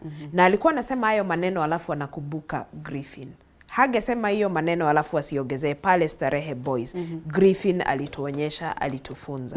Na unaona kweli kwa leo tunakumbuka Magoha si kwa utajiri wake, but tunamkumbuka kwa yale aliyoyatenda kwa sekta ya elimu. Yeah. Asante sana. Bwana Hesbon, kauli yako ya mwisho? Tena nataka kuchukua fursa tena kwa niaba ya walimu kumwomboleza waziri mwenda zake. Na tuseme kwa wakati huu ambapo tunamwomboleza, wale ambao ni washikadau katika sekta ya elimu wanastahili kuja pamoja katika jinsi hii ya majonzi na maombolezo. Tusimame pamoja tukikumbuka yale maadili ambayo waziri mwenda zake alisimamia. Tuweze kusisitiza na kuendeleza yale ya muhimu ambayo alikuwa amefanya. Si wakati wa sasa kuanza kurudi nyuma na kusema waziri ameondoka. Sasa tuanze kurudi katika uchafu. Tutazame mbele na tuendelee mbele. Kama tu nitakupatia mfano wakati wa mwenda zake waziri wa kitambo Mishuki. Yale mazuri alifanya. Kama watu wangezingatia tungeendelea vizuri. Kwa hivyo hata sasa wakati Magoha ameenda, tunastahili wale ambao tuko katika sekta ya elimu iwe ni msingi mzuri ambao Magoha ameacha, ili na sisi tuzidi katika kiwango zaidi ya kile alichofanya. Kwa hivyo ninaomba washikadau wote katika sekta ya elimu tushirikiane pamoja, tufanye kazi pamoja kuhakikisha kuwa mipango yote ya elimu ambayo itaboresha elimu nchini Kenya, ambayo itatuinua katika kiwango kingine cha elimu, kimeshikiliwa na kila mtu na tumeendelea pamoja na serikali yetu tukufu. Naam. Asante sana Bwana Hesbon Otieno, naibu katibu mkuu katika chama cha walimu NAT. Shukran sana Ekra Ndongo, ni katibu mkuu wa KENAPCO, vile mtaalamu wa masuala ya elimu. Asante sana kwako mtazamaji kwa kutegea runinga hii ya